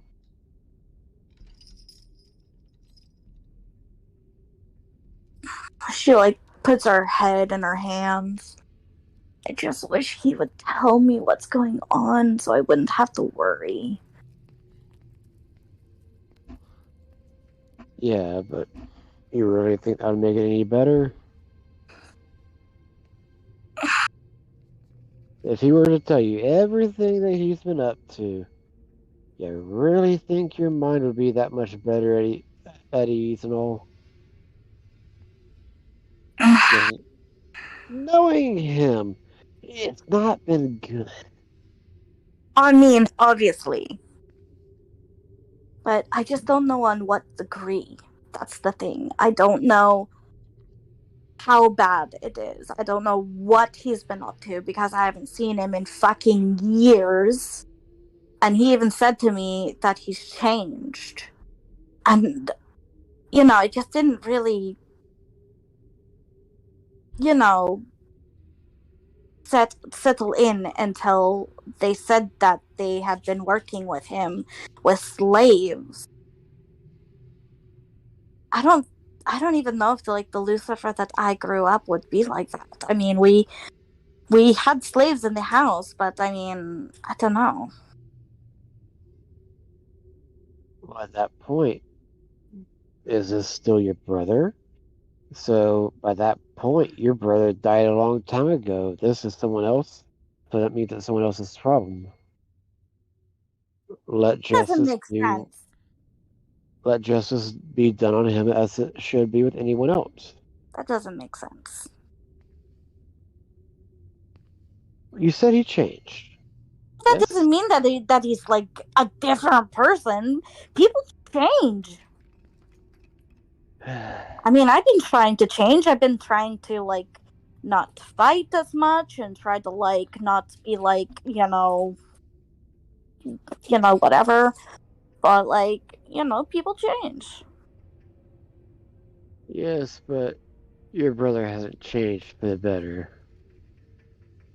Well, I can't make that assessment until I can figure out what he is doing. But I really, really want to warn her, but I just can't predict. And then she kind of stops in her thoughts. Actually, I can. And she looks at Gil. How much longer are you going to be up? Hang on one second. My phone, my headphones died. Give me a second. No worries. But I'll say at this point, since he intended to take second watch, at this point he'd probably be up for like another hour tops. Okay. In that case, I would like to start preparing to cast Commune. Okay. Okay, I'm back. Hello. Don't worry, I Hi. answered the question you were being asked. What was it? They were just asking how long you were going to be up, and I said since you were planning to take, or rather, since Lucian was going to be taking second watch, you'll probably be up for like another hour. That's true. I thought she took first watch.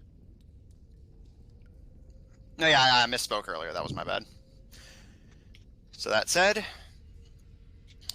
Lucian, you arrange the incense and holy water, Mm-hmm. and prepare to commune with your deity of choice. I get 3 questions. Yes, and the deity will answer them correctly to the best of their ability. Alright, I want to speak to Vague Lady Shiva. and vague quotes. Well, it said it could be vague.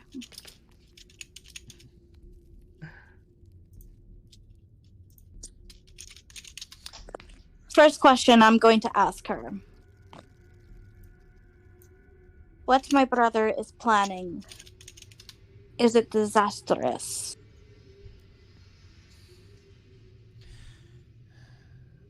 There is a moment of pause, and you feel a deep, cresting dread in your heart, as if you were beholding your worst fear come to life. Afraid you were going to say that. Second question. Should I get the queen involved? You feel a headache cut through your scalp, giving you an intense migraine. Okay. You know, it's just like, okay, I get it. Please make it go away. Please. Third and last question. I'm gonna think about this one. Just give me 1 second. Okay.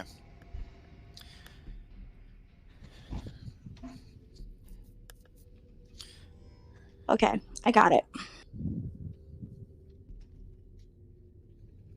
Is this something that I need to do? You feel the dread in your heart replaced with warmth, bolstering your courage and aligning your thoughts, organizing your panicked, obsessing brain into a state of order and calm.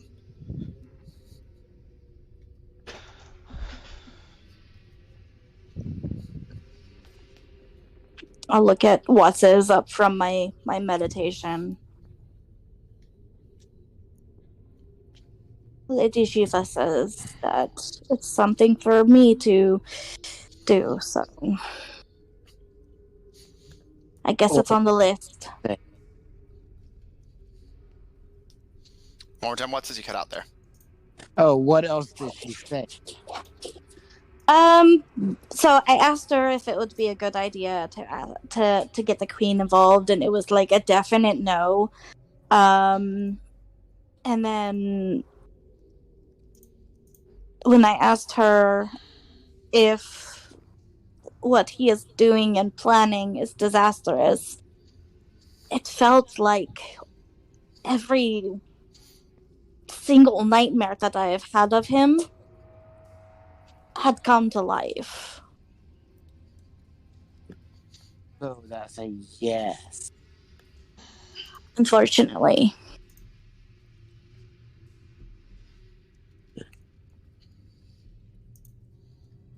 Well, don't worry. We're heading there next after we get done with all this. But what about Tuco's thing? Didn't we say that we were gonna do that before we go there? Yes, but it's technically on the way. I just don't think we need this. I think we need to stop putting this off.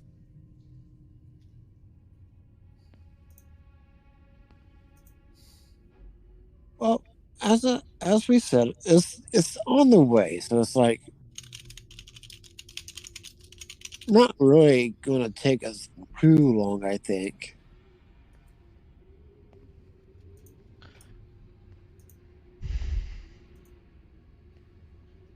Why don't you get some sleep, and I'll just keep watch. Yeah, just don't let it get to you too much. You overthink things a lot. You're the second person to tell me that today. Must mean something. Get some sleep.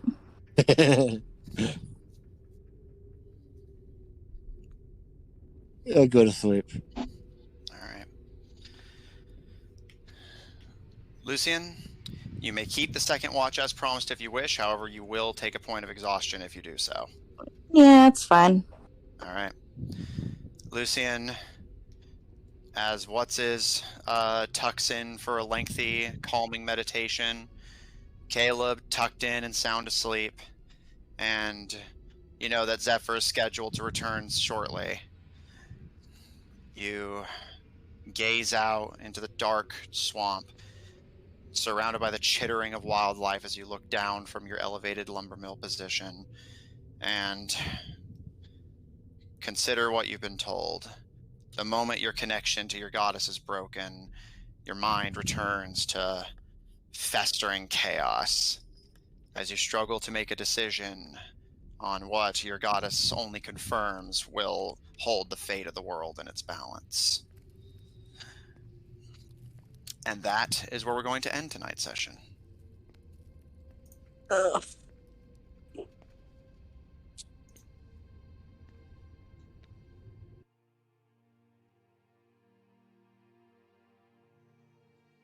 Oh. Like it happened again where suddenly I can't hear Discord there.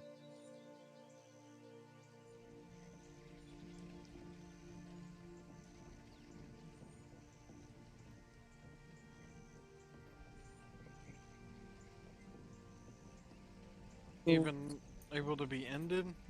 What? There you are. You Oh, lost there you connection to Discord for a bit there. I was making sure you're alright. Yeah, I got some skipped frames apparently. Oh, damn. Must be internet trouble today. I don't know if it's the internet, maybe a computer thing, but I don't know. Also true. Well, our audio is still good for the moment, so. The party has safely established their camp and gotten through the bulk of the night outside of the Myberstrom prison. Your next destination, which Zephyr has already scouted for a safe route, is the village outside, which then leads directly up into the mouth of the brutal prisoner of war camp itself, where many party members have friends and family held hostage by the dwarves, forced to work and toil endlessly for their profit. But meanwhile, things grow ever complicated.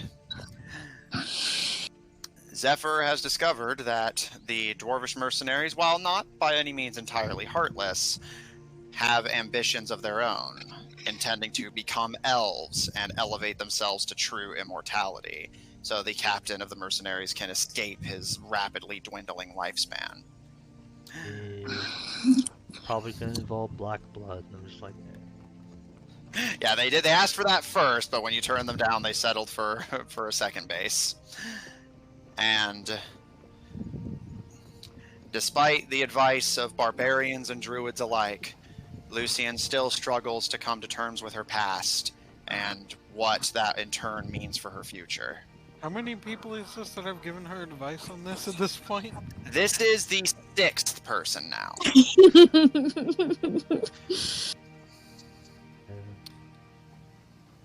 Everyone from her girlfriend to people that she's literally known for a few hours. Yeah, she wears it on her sleeve, doesn't she? Yeah. But He's evolving. yeah, perhaps prayer to her goddess will grant her some form of peace. And in the meantime, as what's is noted, and as the druid unwittingly agreed, before the future can be predicted and the past can be dealt with, there is a present to be negotiated. There's family and friends on the inside, and the dwarves are unlikely to let them go without a fight. That's to say nothing of if Dr. Knight is indeed still there, conducting illicit experiments on behalf of the Concord, which could mean a danger for the world in and of itself, if left unchecked. Check out our website at officiald5hub.info. Down for maintenance at the moment, but soon to be resurrected from the grave, like a filthy necromancer praying to a goddess of life for advice. Check out our link in chat to join our official D5 Discord server if you want to hang out with us directly. Support our episodes posted on Apple Podcasts, Pandora, Google Podcasts, and the iHeart Podcast Network, wherever you happen to get your podcasts from.